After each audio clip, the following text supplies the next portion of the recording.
if your own room is not well organized, like you can't tell a stranger to walk in and properly navigate him to a particular file, then you're not a good officer, right? Because अभी आप सोच रहे हो books है मेरे पास GS 1 2 3 4 की इतनी सारी बुक्स हैं, आगे जाके फाइल्स हो जाएंगी, वो फाइल्स भी तो GS 1 2 3 4 हैं, जो सड़क की फाइल है वो GS 3 हो गई, जो पोल्यूशन की फाइल है वो GS 2 3 हो गई, तो बस बुक्स की जगह वो फाइल्स आ जाएंगी और ज़्यादा आ जाएंगी। आप सोच रहे हो कि IAS बनने या कोई भी सर्विसेज के ऑफिसर बनने के बाद लाइफ स्मूथ होगी, नहीं, डबल प्रेशर होगा आपकी प्रेपरेशन से, and that is what UPSC is testing. But they want to check your pressure के अंडर का आप कितना अच्छा प्रोडक्टिव काम करते हो, क्योंकि वही आपकी लाइफ होगी। I went to Ladakh for an internship for a month, and that too in the winter months, you know, and there was a war memorial which I used to visit every week. उस war memorial के ending gate पे लिखा हुआ था, when you exit, it had a lot of things, you know, beautiful letters by soldiers to their fathers which never could be sent because, you know, they passed away.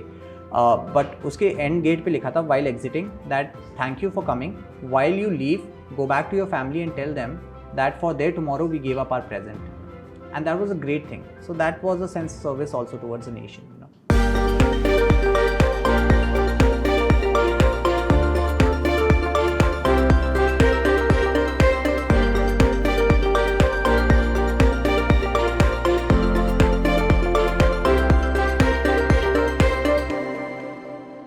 We all know that preparing for the UPSC examination requires patience and persistence. But उसके साथ बहुत सारे fears भी आ जाते हैं लोगों के मन में. The fear of unemployment, the fear of anxiety, the fear of the unknown, or the fear of everything that can go wrong. पर इन सब fears को जब आप overcome करके success पा लेते हो, that is the time when you feel that all that effort was worth it. Hi everyone, welcome to Chamomile Tea with Toppers, an initiative by Unacademy. I'm Fiona. और आज हम जिस टॉपर से मिलने वाले हैं वो है कानपुर के, और उन्होंने ऑल इंडिया रैंक 37 अचीव किया है इस बार की UPSC एग्जाम में। Everyone, let's welcome Chaitanya Awasthi. Hi Chaitanya, Hi. Welcome to the show. So good to meet you. I always get super excited every year when there are, you know, the new toppers that are announced, Right. because each of you have such different stories. हर किसी की preparation journey अलग होती है, हर किसी की strategy अलग होती है, but at the end of the day you all reach that same position, which Right, is right. so great. Right. So first off, congratulations. Thank you so much. I'm Thank sure you so recently much. बहुत लोग आपको ये बोल रहे होंगे। नहीं बिल्कुल बिल्कुल, बहुत लोग बोल रहे हैं और अच्छी बात भी है। और मैंने सुना कि रिजल्ट निकलते ही आप कहीं छुट्टी पे चले गए थे ताकि बहुत लोग ना बोल पाए। Can you tell us a little more about that?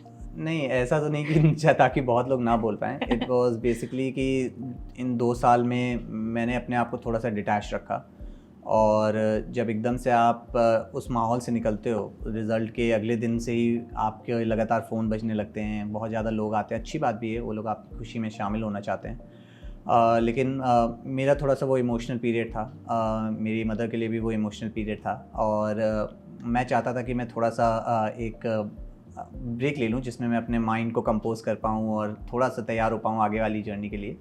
तो वो मैंने किया अपने फ्रेंड्स के साथ, और हम लोग थोड़ा सा पहाड़ों की तरफ चले गए। मुझे पहाड़ पसंद है, तो वहाँ हम लोग थोड़ी दिन के लिए चले गए थे बस। चलिए ग्रेट। जी। तो यू नो, आपने कहा कि आपको पहाड़ पसंद है, आप फ्रेंड्स के साथ भी चले गए, तो usually hobbies is something, you know, जो जब प्रिपेयर करते हैं बहुत लोग उस हॉबीज़ को अपना फॉलो नहीं कर पाते हैं, एंड बहुत लोग जो एक्चुअली एग्ज़ाम क्लियर करते हैं वो हमेशा ये सजेस्ट करते हैं कि हॉबीज़ को रखना चाहिए एंड ज़रूरी भी है। तो उस पर आपका क्या कहना है? Like how important have hobbies and having something that you can release your stress with been for you to also ensure your mental health stays well? I think it's very important for 2 reasons, particularly for उन लोगों के लिए जो लोग घर पे रह के तैयारी कर रहे हैं। यहाँ पे आप दिल्ली में हैं तो चलिए आपके पास फ्रेंड्स हैं, आप मिल सकते हैं, आप कुछ बांट सकते हैं अपनी बातें। अगर आप घर पे हैं जहाँ पे कोई UPSC नहीं देता, कोई उससे रिलेटेड लिंगो नहीं समझता है, कोई उसके डायमेंशंस नहीं समझता है उस एग्ज़ाम के, तो वो एक लोनली प्रोसेस हो जाता है। और उसमें I think hobbies can be a very good saviour for you if क्योंकि क्या होता है, खाली दिमाग शैतान का दिमाग वाली बात है। आपको अगर वैसे खाली टाइम बहुत कम मिलता है प्रिपरेशन में, लेकिन जो मिलता है अगर उसको आप अच्छे से नहीं इन्वेस्ट करोगे, then that can be a very dangerous thing, that खाली टाइम, यू नो, उसमें फियर आता है, एंजाइटी आती है, सब आती है। तो कीप योर ब्रेन ऑक्यूपाइड। अब उसको रेस्ट भी देना है क्योंकि पढ़ के आया है, लेकिन it's a very contradictory thing to say कि उसको ऑक्यूपाई भी करना है किसी तरीके से। So that ways hobby played a very important role. I have several little hobbies, मतलब सारी तो मैंने नहीं डाली अपने फॉर्म में क्योंकि बहुत ज़्यादा ग्रिल कर देते, but I like music, I like poetry, I like watching movies and stuff like this. Sports बहुत पसंद है लेकिन कोई खेलने वाला नहीं था, तो वो तो नहीं हो पाया ज़्यादातर 2 साल. But these things kept my mind of you know, and they refresh you for the next से शिफ्ट ऑफ योर स्टडी. तो बहुत ज़रूरी है हॉबीज़. तो मुझे लगता है ऐसा नहीं कि ज़बरदस्ती बना लीजिए, जो है उनको फॉलो करिए. अगर कर सकते हैं, टाइम दे सकते हैं तो एक और नहीं बना लीजिए. कुछ सीखना ही है, अच्छी बात है. चलिए, तो अगर मैं कहूँ कि बिकॉज अगेन टाइम क्रंच बहुत होता है इस एग्ज़ाम की तैयारी करते वक्त, तो अगर कोई अभी जस्ट स्टार्ट कर रहा है प्रिपरेशन की, एंड अगर वो अभी ये स्टार्टिंग में हमारी यही बात सुन रहा है हॉबी के बारे में, अब वो सोचेगा कि मैं कितना टाइम हॉबी के लिए दूँ और कितना टाइम मैं एक्चुअली पढ़ाई को दूँ, तो what would you say, what's a good split between having that break and also continuing with your strong preparation? I think if you are giving full time to this preparation, I had a very simple strategy. My parents used to say कि इसको ही अपनी नौकरी मान लो preparation को. So you work 8-9 hours in your profession also. तो 8-9 घंटे आप पढ़ाई कर लो, उसमें तो आपको सैलरी मिलेगी. यहाँ तो सैलरी भी नहीं मिल रही और पक्का भी नहीं है कि रिजल्ट मिलेगा कि नहीं. So it's a notch higher. So take it like that and split it into 3 even shifts. मतलब 9 से 12 एक बार पढ़ लिए, फिर 12 से 2 का ब्रेक है, उसमें you take your bath, have your lunch, have a conversation with your near ones. फिर 2 से 5 फिर पढ़ लिए, फिर उठे 5 से 7 का ब्रेक है. इसमें यू परस्यू योर हॉबीज़. 2 घंटे हैं, आपको कुछ अच्छा देखना है, कोई शो वॉच करना है. बिंज वॉच नहीं कर सकते, बस वो हो जाएगा, वॉच तक रखिए उसको. और कोई मूवी है, कोई अच्छा स्पोर्ट है, कोई अच्छी मैं जैसे पियानो का शौकीन हूँ तो मैं बजा लेता था उस टाइम कुछ, तो अच्छा लगता है. वो भी बहुत एक कामिंग एक्सपीरियंस है again talk to your friends in 5 to 7 वाला स्लॉट में, गो आउट, प्ले स्पोर्ट्स, फिर 7 to 10 फिर बैठ जाइए. तो I think it's very evenly balanced, specially for people who are giving पूरा time to the preparation. I know it's very tough for people who are preparing along with some they are working, उनके लिए tough हो सकता है. But if you are preparing full time, I don't think you have any excuses to not crack. Just given your effort. Yes, हो सकता है first इस बार नहीं आए, अगली बार आए, एंड इवन इफ नहीं आए you will be a better person. I mean one exam can not be a metric of your capabilities. True. So जैसे कि आपने बताया आप डेली 8 से 10 घंटे पढ़ रहे थे, ऑलमोस्ट लाइक अ जॉब, और ये this has been consistent, like full year आपने ऐसे ही तैयारी की थी? Consistent. The variables that changed were only my schedule. मतलब कि उस 3 घंटे में क्या पढ़ रहा हूँ वो बदल सकता है, कि जब प्रीलिम्स पास आया तो वहाँ टेस्ट सीरीज लगाने लगा, लेकिन घंटे 8 to 9 तो मिनिमम है. अगर एग्जाम पास आ गए तो 10 to 11 max, not more than that, because I need sleep also. 7 घंटे 8 घंटे सोना है. तो I think this is more than enough. अगर आप कंसिस्टेंटली 11 महीने, लोग कहते हैं कि 1 अटेम्प्ट में कैसे, आई से it's nothing unnatural. I think it's very organic.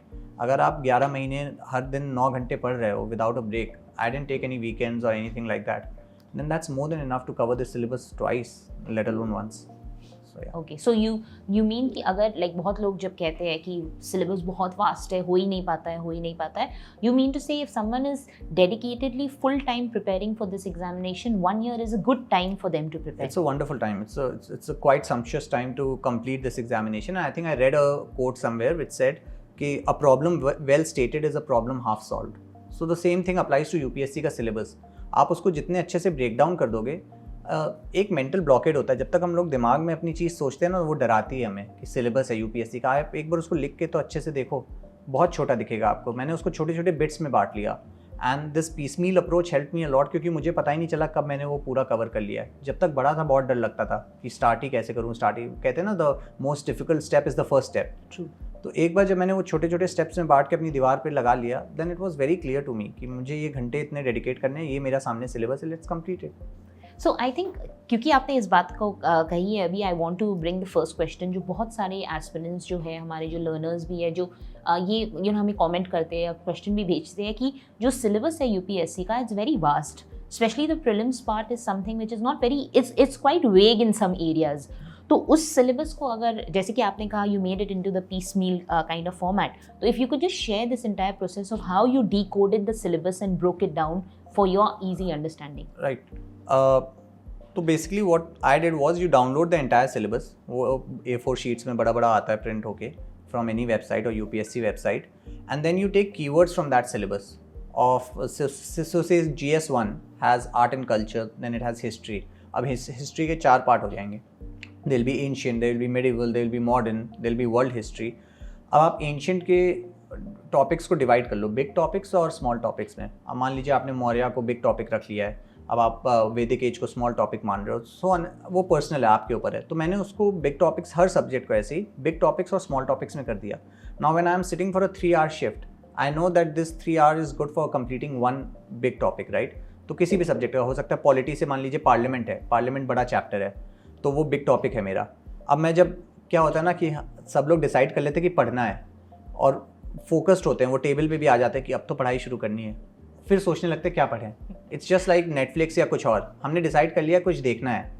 आजकल हम लोग डिसाइड ही नहीं कर पा रहे क्या देखना है। ये पक्का है कि 9 बजे जाके टीवी ऑन करके कुछ देखना है, देन वी कीप स्क्रॉलिंग कि क्या देखूँ। अब तो वेबसाइट्स आ गई हैं विच रेकमेंड कि क्या देखो, तो इतनी इनडिसाइसिवनेस है। वही यूपीएससी में भी है, टेबल पे आ जाते हैं, पढ़ें क्या यार, हिस्ट्री पढ़ लिया तो पॉलिटी रह जाएगा। आप शुरू तो करो हिस्ट्री से, फिर आप पॉलिटी पे आ जाना। तो वो सिलेबस अगर ब्रेक डाउन हो जाता है, आसान हो जाता है काम। तो जैसे मैंने कहा कि पार्लियामेंट मेरा बड़ा टॉपिक है, अब मैंने देख लिया कि 9 से 12 मेरा पढ़ाई का स्लॉट है, 3 घंटे is good enough for one big topic. मैं पार्लियामेंट चुपचाप पढ़ना शुरू कर दूंगा, जैसे ही खत्म हो गया टिक मार दूंगा। अगले दिन मुझे सोचना नहीं, वो टाइम मेरा बर्बाद नहीं हो रहा है। अगले दिन मैं बैठा आके 1.5 घंटे है मेरे पास, 2 स्मॉल टॉपिक उठा लिए। तो वो अगर आप पहले से कर लोगे ना, तो आपका बहुत सारा टाइम पूरे साल भर का बच जाएगा। जो छोटा छोटा टाइम है जो हम लोग को समझ में नहीं आता है ना, कि हर समय डिसाइड करने में आज क्या पढ़ूँ क्या पढ़ूँ, ये बहुत क्लब होके बहुत बड़ा टाइम बन जाता है, वेस्टफुल एक्सपेंडिचर एक तरीके से। तो वो आपका सिलेबस डिकोड करने से या डिकंस्ट्रक्ट करने से अच्छा बच जाएगा। आई थिंक आपने बहुत ही अच्छा तरीका बताया, बिकॉज आई अग्री। आपने जैसे कहा नेटफ्लिक्स का एग्जांपल लेके, because I know you like movies, शायद इसलिए आपने नेटफ्लिक्स का एग्जांपल लिया। But I think you make so much sense when you say that. बहुत लोग ऐसे भी होते हैं जो सोचते हैं कि बस पढ़ना बस शुरू कर देते हैं, वो धीरे धीरे सब खत्म, तो वैसे भी सब कुछ ही पढ़ना है। But you are very correct when you say that एक बार जब आप पढ़ने बैठते हो, यू डोंट रियलाइज कि यू नो अच्छा ये सब्जेक्ट हो गया, मेरा वो रह गया। So back of the mind अगर वो चलते रहता है, that's also not productive. And I love the way that you just mention big topic and small topics, and you already know how much time is each going to take, and आपके study slot के हिसाब से आप अपने schedule से match कर लो। If I may add also कि I think UPSC is also testing like those skills only. As an officer आपका सबसे बड़ा स्किल सेट होगा आपकी ऑर्गेनाइजेशनल और मैनेजमेंट कैपेबिलिटीज़। मैनेज आप क्या करोगे, टाइम, स्ट्रेस और प्रेशर जो आपके ऊपर होगा। ऑर्गेनाइज क्या करोगे, जो इतनी बड़ी बड़ी फाइल्स होंगी आपके पूरे ऑफिस में फैली हुई हैं। तो my father used to say कि तुम्हारे कमरे से मैं पता कर सकता हूँ तुम ऑफिसर कैसे होगे। If your own room is not well organise, like you can't tell a stranger to walk in and properly navigate him to a particular file, then you are not a good officer, right. Because अभी आप सोच रहे हो books है मेरे पास, GS 1 2 3 4 की इतनी सारी बुक्स हैं, आगे जाके फाइल्स हो जाएंगी। वो फाइल्स भी तो GS 1 2 3 4 हैं। जो सड़क की फाइल है वो GS 3 हो गई, जो पोल्यूशन की फाइल है वो GS 2 3 हो गई। तो बस बुक्स की जगह वो फाइल्स आ जाएंगी और ज़्यादा आ जाएंगी। आप सोच रहे हो कि IAS बनने या कोई भी सर्विसेज के ऑफिसर बनने के बाद लाइफ स्मूथ होगी, नहीं, डबल प्रेशर होगा आपकी प्रेपरेशन से। And that is what UPSC is testing इस पूरे उससे, कि आप वो इतने सब्जेक्ट्स क्यों दिए हुए हैं। अगर वो चाहते तो वो कुछ कम सब्जेक्ट्स दे सकते थे एग्जाम में। वो चाहते हैं 20 क्वेश्चंस देते हैं, लोग कहते हैं ख़त्म नहीं कर पाते हम। वो चाहते तो 10 क्वेश्चंस भी तो दे सकते थे, जो सबसे अच्छा लिख रहा है उसको अच्छा मार्क करते। But they want to check your pressure के अंडर का आप कितना अच्छा प्रोडक्टिव काम करते हो, क्योंकि वही आपकी लाइफ होगी।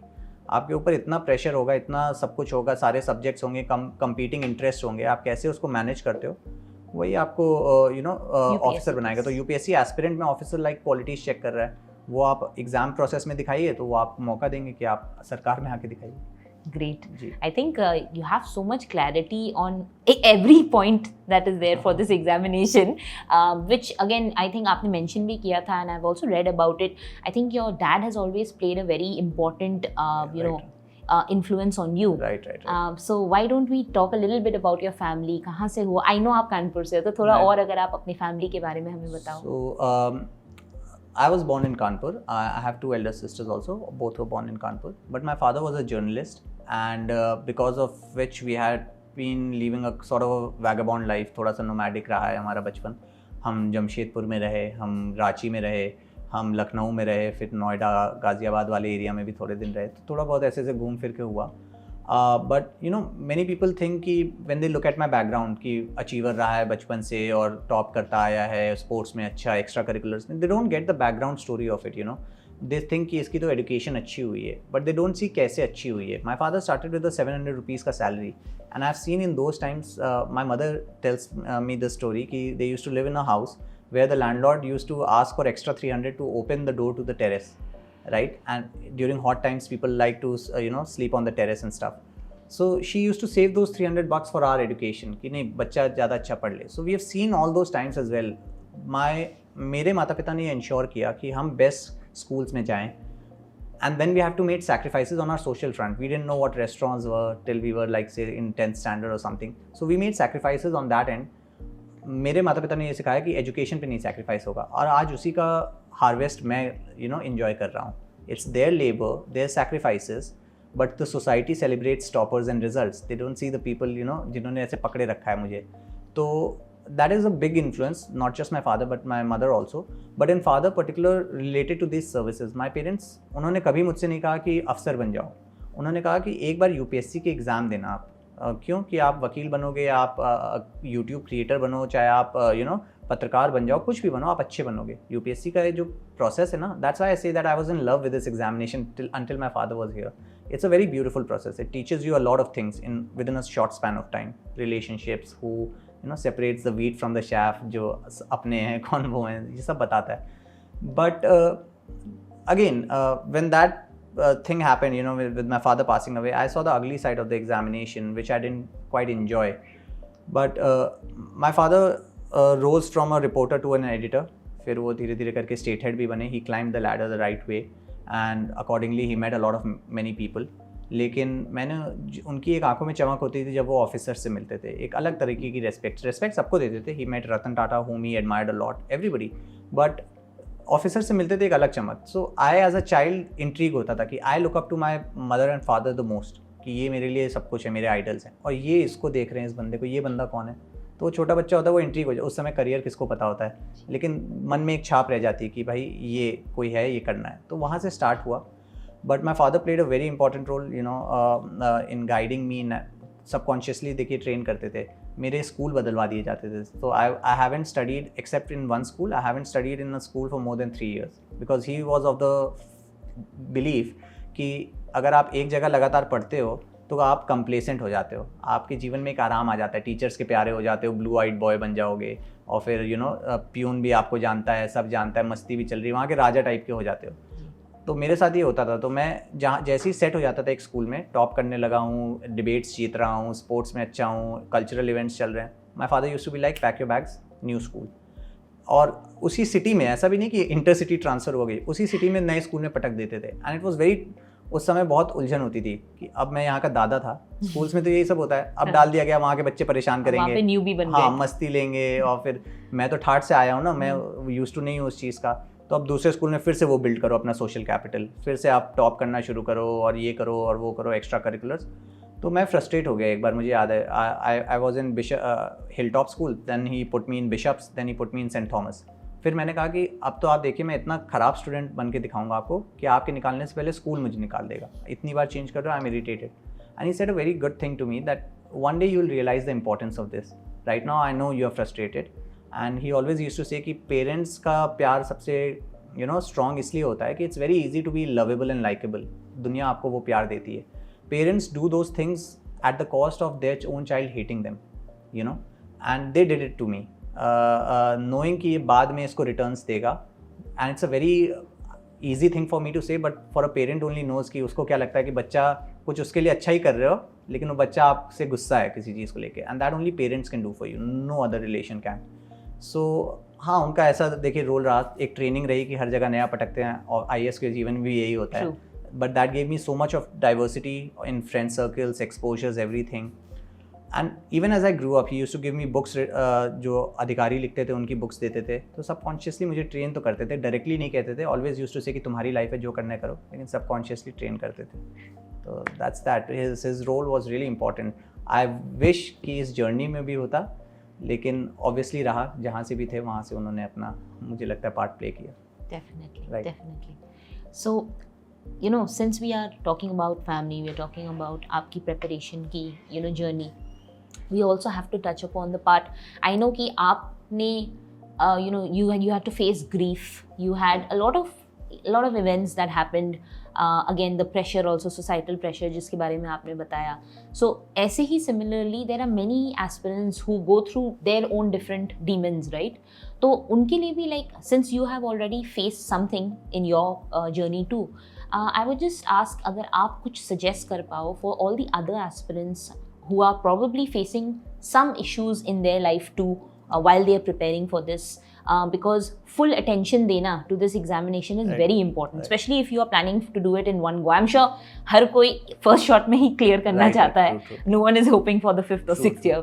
So what would be your suggestion to them if for ones who are facing probably some kind of depression or mental health not doing that great or just facing some tragedy? I think the first suggestion would be to stop thinking about me or this examination as something or somebody different, right? I'm sure you must have had your own ups and downs. Just because I'm a topper today, I'm on this end of the table, right? But everybody in this room itself are going through their own personal battles, right? And we are no different. हाँ, exam specific है तो शायद aspirants आज मुझे देख रहे हैं, but this lesson to me was given by, I have been a very big fan of Virat Kohli and of RCB, and that's a very tough thing to do in India, to be an RCB fan. In my college especially, the kind of battles I fought for him, someday if I get to meet him, I'll let him know. But he did a great thing. I realized that I loved him for all the wrong reasons. It's okay to love him for his aggression, unki short playing capabilities and his mental discipline. But the day he opened about his vulnerabilities was a great eye opener for me, right? He spoke about his depression, his low phase. And that to me, I think to the fellow aspirants also, they should watch that interview. It takes a lot of courage to be at a pinnacle and then open about your weaknesses. Nobody wants to admit to their weaknesses, right? And he said, and that उस एक interview ने मुझे समझाया कि जब ये बंदा इस लेवल पे है, इसने इतना कुछ कर दिया है, उसके बाद भी social pressure gets into his head and people are able to make him feel low, then who am I? मैं क्यों इतना लोड ले रहा हूँ?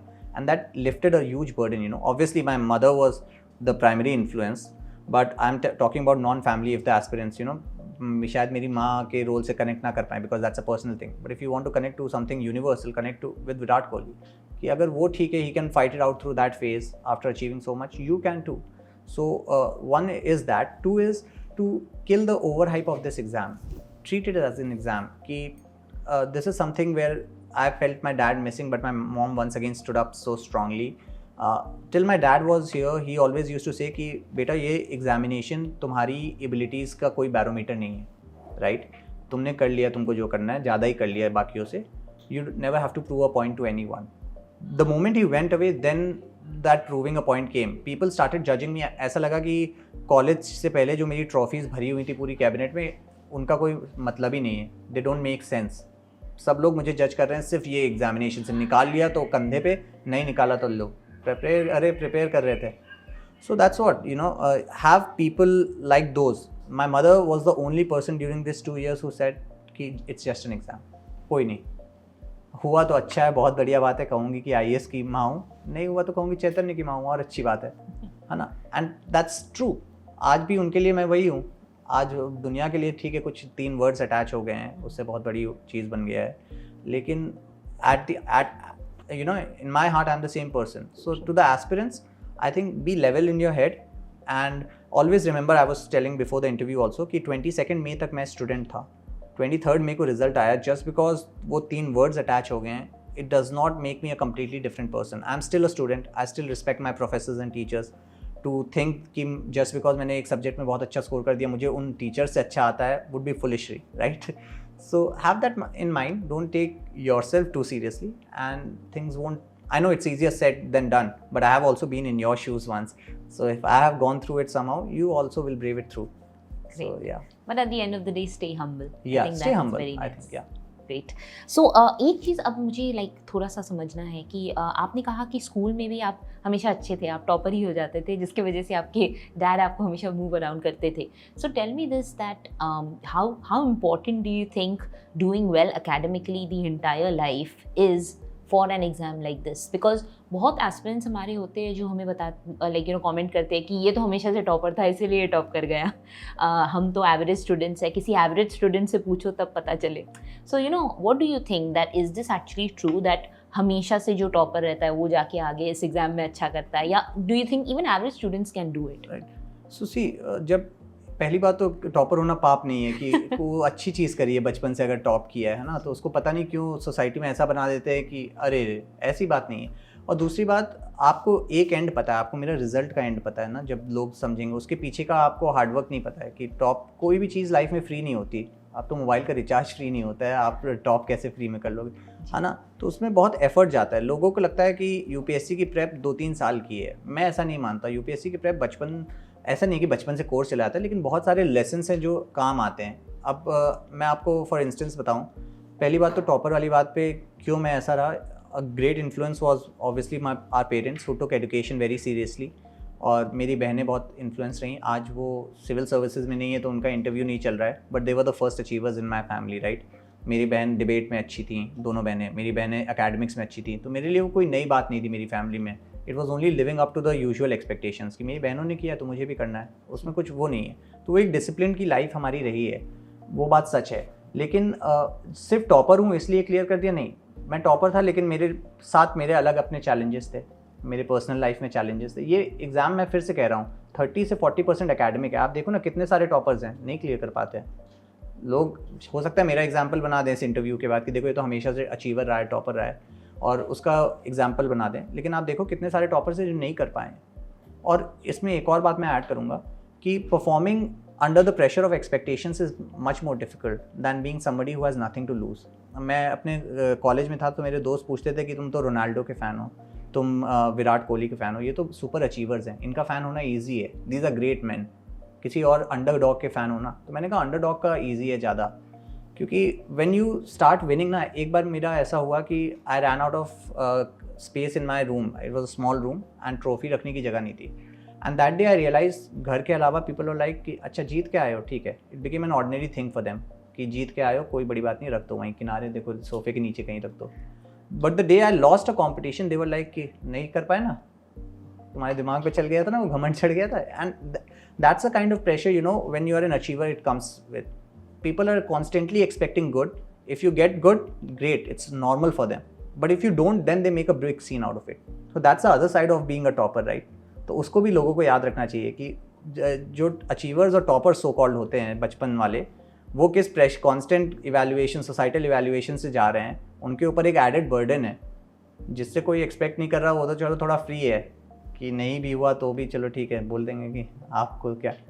I think the grass is always greener on the other side. हाँ, सबको लगता है। देखिए चैलेंजेस सबकी लाइफ में है, मैं ये नहीं कहूँगा मेरे किसी से ज़्यादा रहे हैं। जैसा कि मैंने कहा इस रूम में भी हो सकता है कई लोगों के चैलेंजेस मुझसे ज़्यादा हो, तो वो कंपैरिजंस कभी नहीं करने चाहिए। आप अपने को देखो, आप कहाँ हो, किसी और को आप सिर्फ आधे घंटे या 20 मिनट के इंटरव्यू से नहीं आप पता कर पाओगे उसकी लाइफ में क्या हुआ है। Many are not sharing also कि उनकी लाइफ में पूरा क्या हुआ है। But stick to the basics यार, आपको छोड़ो ना कंपटीशन क्या है, आप अपने पे ध्यान दो कि कितना आपको करना है, आप क्लियर कर पा रहे हो कि नहीं, that should matter. Great. Right. So coming to your educational journey also, I know कि आपने CLAT की तैयारी की थी, फिर you cleared CLAT also and then you went on. तो थोड़ा सा अगर आप हमारे सारे aspirants के लिए you take us a little through your educational journey also. Right. So मैं 10th तक तो ICSE बोर्ड में ही था, आई वॉज शफलिंग स्कूल्स वगैरह। 11th में first heart to heart conversation हुई पापा के साथ कि क्या करना है, कुछ पता नहीं था क्या करना है। तो पापा थोड़े साइंस, और माँ भी कहती थी कि साइंस थोड़ा सा एक बेस रहेगा कि कुछ नहीं किया तो चलो साइंस तो है ही, ऐसा होता है नॉर्मल मिडिल क्लास फैमिलीज में। तो साइंस कर ली।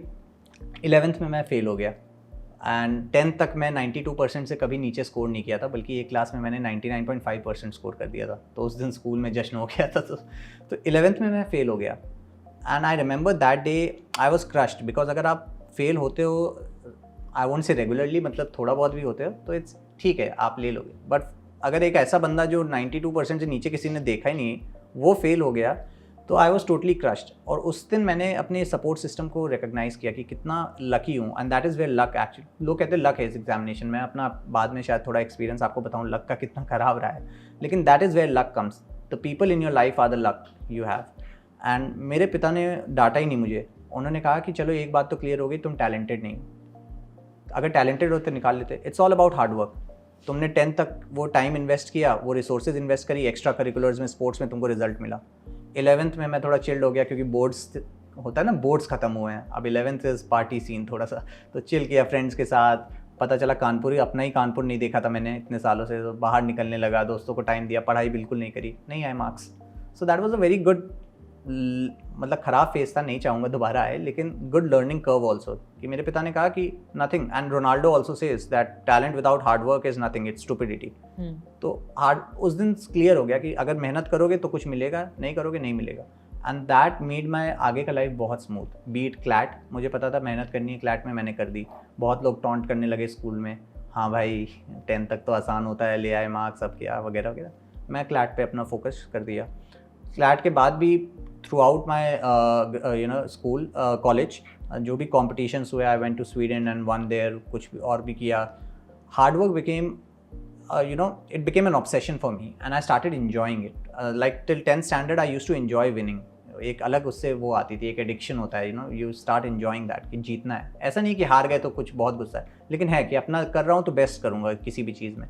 तो वही हो गया। तो that has continued till UPSC। तो ऐसे ही रहा। PCM थी 12th में and then my dad was like what do you want to do ahead? I said, एक कहावत होती थी पहले, मेरे पिता ने कही जब वो इलाहाबाद यूनिवर्सिटी में पढ़ते थे, कि जो कुछ नहीं कर पाता है वो LLB करता है। तो उन्होंने मुझसे मजाक में कह दिया कि मैंने कहा कि मुझे नहीं पता, तो बोले जो कुछ नहीं कर पाता है LLB करता है। मैंने कहा मैं कर लूँगा। मैं तो बोले कि अरे मैं मजाक में कह रहा था। मैंने कहा नहीं मैं LLB करूँगा, मैं क्लैट दे दूँगा अब। तो बोले कि क्लैट तो कॉम्पिटिटिव एग्जाम है, पढ़ना पड़ेगा। मैंने कहा मैं पढ़ता हूँ। तो क्लैट दिया मैंने। मैं नेशनल लॉ यूनिवर्सिटी कोलकाता में गया। सिविल सर्विसेज हमेशा बैक ऑफ दी हेड था, लेकिन क्योंकि वो इमीडिएट गोल्स पहले डिसाइड करने से क्या होगा, तो वो वहाँ तक था। फिर जब एक बार ग्रेजुएट हो गया तब थोड़ा सा जॉब लेने के लिए टेम्प्टेड था, क्योंकि फाइनेंशियल सिचुएशन नहीं अच्छी थी। लेकिन मेरे फादर ने फिर से मुझसे कहा, क्योंकि शायद मन में उनके कहीं था, वो इलाहाबाद और बनारस से पढ़े, उनको वो मौका नहीं मिला, तो उनके मन में कहीं था। तो उन्होंने कहा कि तुम 1 साल ऑनेस्ट प्रेप दो, फर्स्ट अटैम्प्ट को लास्ट अटैम्प्ट मान के, एंड नहीं हुआ फिर जॉब ले लेना। तो उससे मेरी जर्नी स्टार्ट हुई and then the rest followed. And we know it created history. So first year में ही आपने first attempt में ही exam को clear किया, and your total preparation was a year, 11 months. 11 months. 11 months. Kind of 11 and months. you also mentioned that time is good enough for at least 2 complete revisions of the syllabus, right? No, I mean when I say 2 syllabus, I say it poetically कि मतलब 2 बार ऊपर देख लो, कि revision तो आप 10-12 बार करते हो एक टॉपिक का, लेकिन हाँ it's more than enough to complete the basics and come for this exam। क्योंकि आपको याद रखना है कि प्रीलिम्स के बाद भी आपको फिर 3 महीने मिल रहे हैं मेंस के लिए, उसमें भी number of revisions get added to your total जो है रिविजन्स का। True. तो I think 11 months is a fair. I speak for myself again, अब वहाँ पे लोग शुरू ना हो जाएंगे हमारा तो नहीं हो रहा। I speak for myself and for a good number of people. अगर आप ऑनेस्ट हैं, the only requirement is that you are honest to yourself. आप बेईमानी नहीं कर रहे हैं खुद से कि 3 घंटे बता रहे हैं पढ़ाई के और 1 घंटा उसमें आउटपुट है आपका। So be honest to yourself without having to prove anything to anyone, and if that accountability आपके दिमाग में clear है कि you are accountable only to yourself, then 11 months are more than enough. Perfect. So exam पे ही since हम अब आ चुके हैं, let's actually touch it phase wise. तो सबसे पहले आता है CSAT, which again is debatable because many people feel that ये होना ही नहीं चाहिए, many people feel that ये होना चाहिए. So which side do you really belong to, and also how important do you actually feel the CSAT is? And CSAT के बारे में अगर आप थोड़ा और समझा सको, specially for ones who are not from maths background, they have difficulty with the CSAT papers too, तो उसके बारे में भी थोड़ा अगर आप हमें बता सको। राइट। सो सबसे पहले कि वो which side of the debate you are on, मैं तो कहूँगा कि अगर आप स्टूडेंट हैं और आप एग्जाम के लिए प्रिपेयर कर रहे हैं, just hold on to that idea कि विच साइड आप हैं। आप पहले तो देख लीजिए क्या CSAT है अगले साल, जिस साल आप प्रिपेयर होने वाले, अगर है तो आप भूल जाइए किस साइड हैं आप उसकी प्रिपरेशन करिए। आपको लाइफ में बहुत मौके मिलेंगे टू डिसाइड कि किस साइड आप हैं। जब तक वो है तब तक आप प्रिपेयर करिए, ठीक है। पहली बात तो वो CSAT की। दूसरी बात, मैथ्स बैकग्राउंड आपने कहा, तो मैं बता दूं कि जो सब्जेक्ट में मैं फेल हुआ था पहली बार वो मैथ ही था, तो और मैं फिर आर्ट्स में चला गया BA LLB, तो ऐसा नहीं है कि मैं बड़ा स्ट्रॉन्ग था मैथ्स में। बट CSAT में देखिए सबके लिए कुछ ना कुछ होता है। अगर आप कॉम्प्रीहेंशन में अच्छी है आपकी पकड़, तो काफ़ी क्वेश्चंस आप कॉम्प्रीहेंशन से कर सकते हैं। आपके जो पजल्स होते हैं वो अच्छे हो जाते हैं, सिलॉजिज्म अच्छा हो जाता है। अगर आपका मैथ बैकग्राउंड अच्छा है तो आपका नंबर सिस्टम, आपका क्वांट जो भी है, टाइम एंड वर्क, ये सारे अच्छे हो जाते हैं। तो सबके लिए कुछ ना कुछ है। बट एक जो फंडामेंटल प्री रेक्विजिट है, do not take it lightly.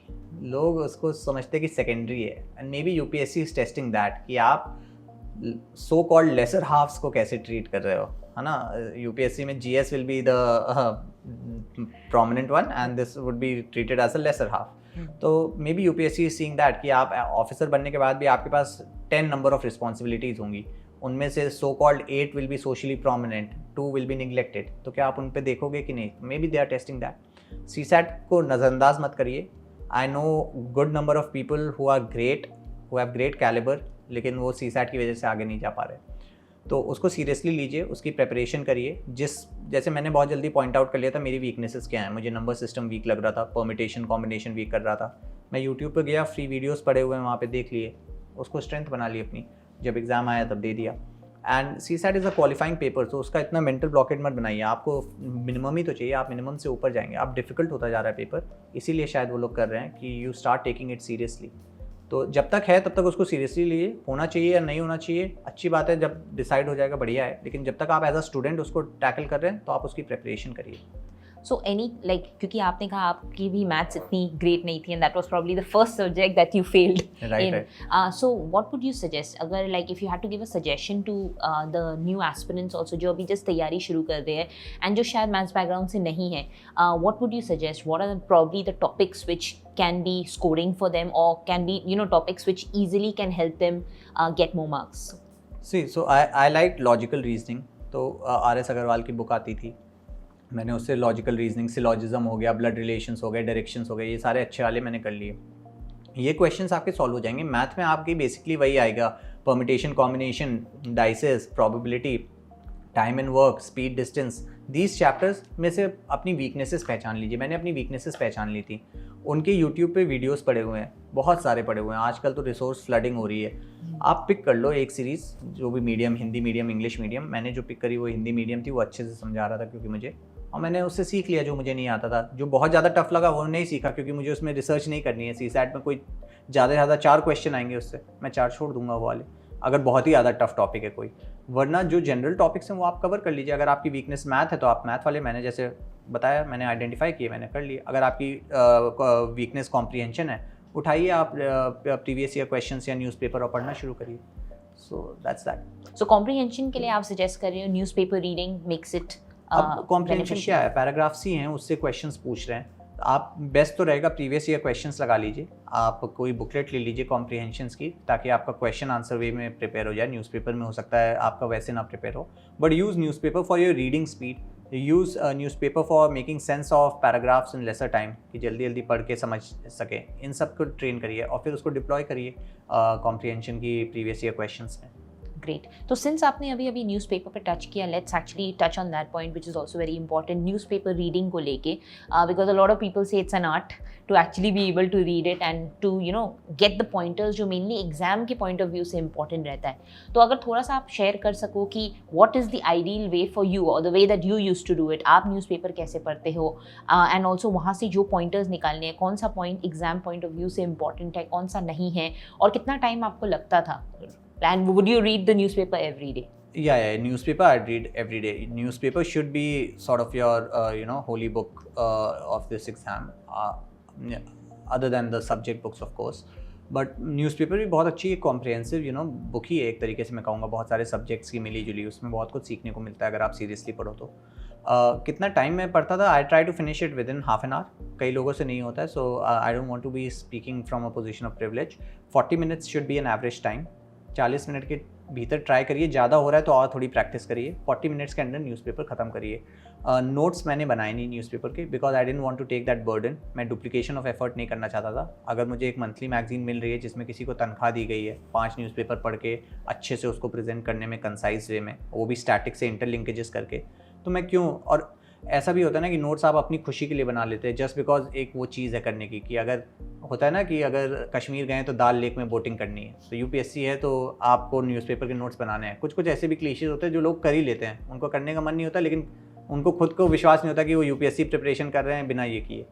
तो ऐसे उसमें स्टीरियोटाइप्स में मत फंसिए। आप अपने लिए उसकी यूटिलिटी समझिए। मेरे लिए उन नोट्स की यूटिलिटी नहीं थी। मैंने 1 महीने बना के देखे, मुझे अगले महीने वो याद नहीं थे, और वो रजिस्टर एक तरीके का पाइलअप हो गया। मुझे ख़राब लगा कि मैं किसको बेवकूफ़ बना रहा हूँ यहाँ रजिस्टर्स इकट्ठा करके।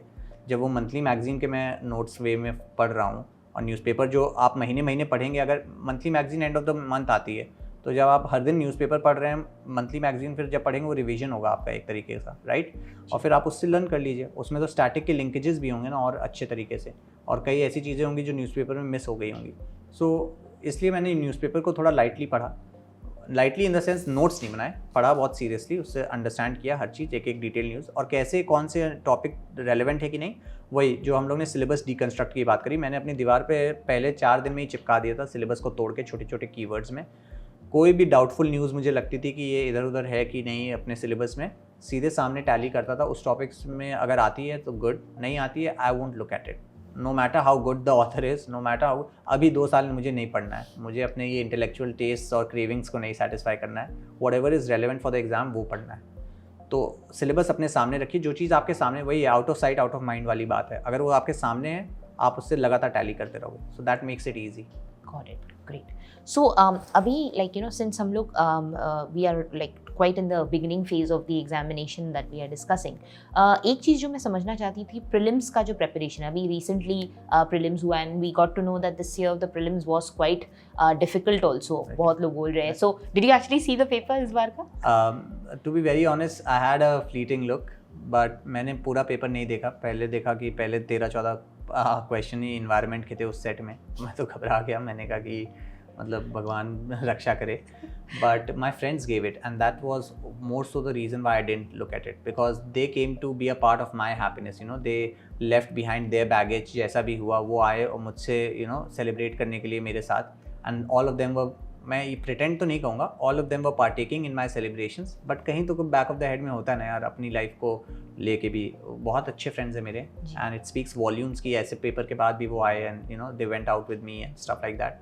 लेकिन मुझे वो ख़राब लगा कि मैं थोड़ा सा सेल्फिश हो रहा हूँ कि उनको इस समय बुला लिया है, तो that's why I intentionally did not mention prelims उन 3-4 दिन में।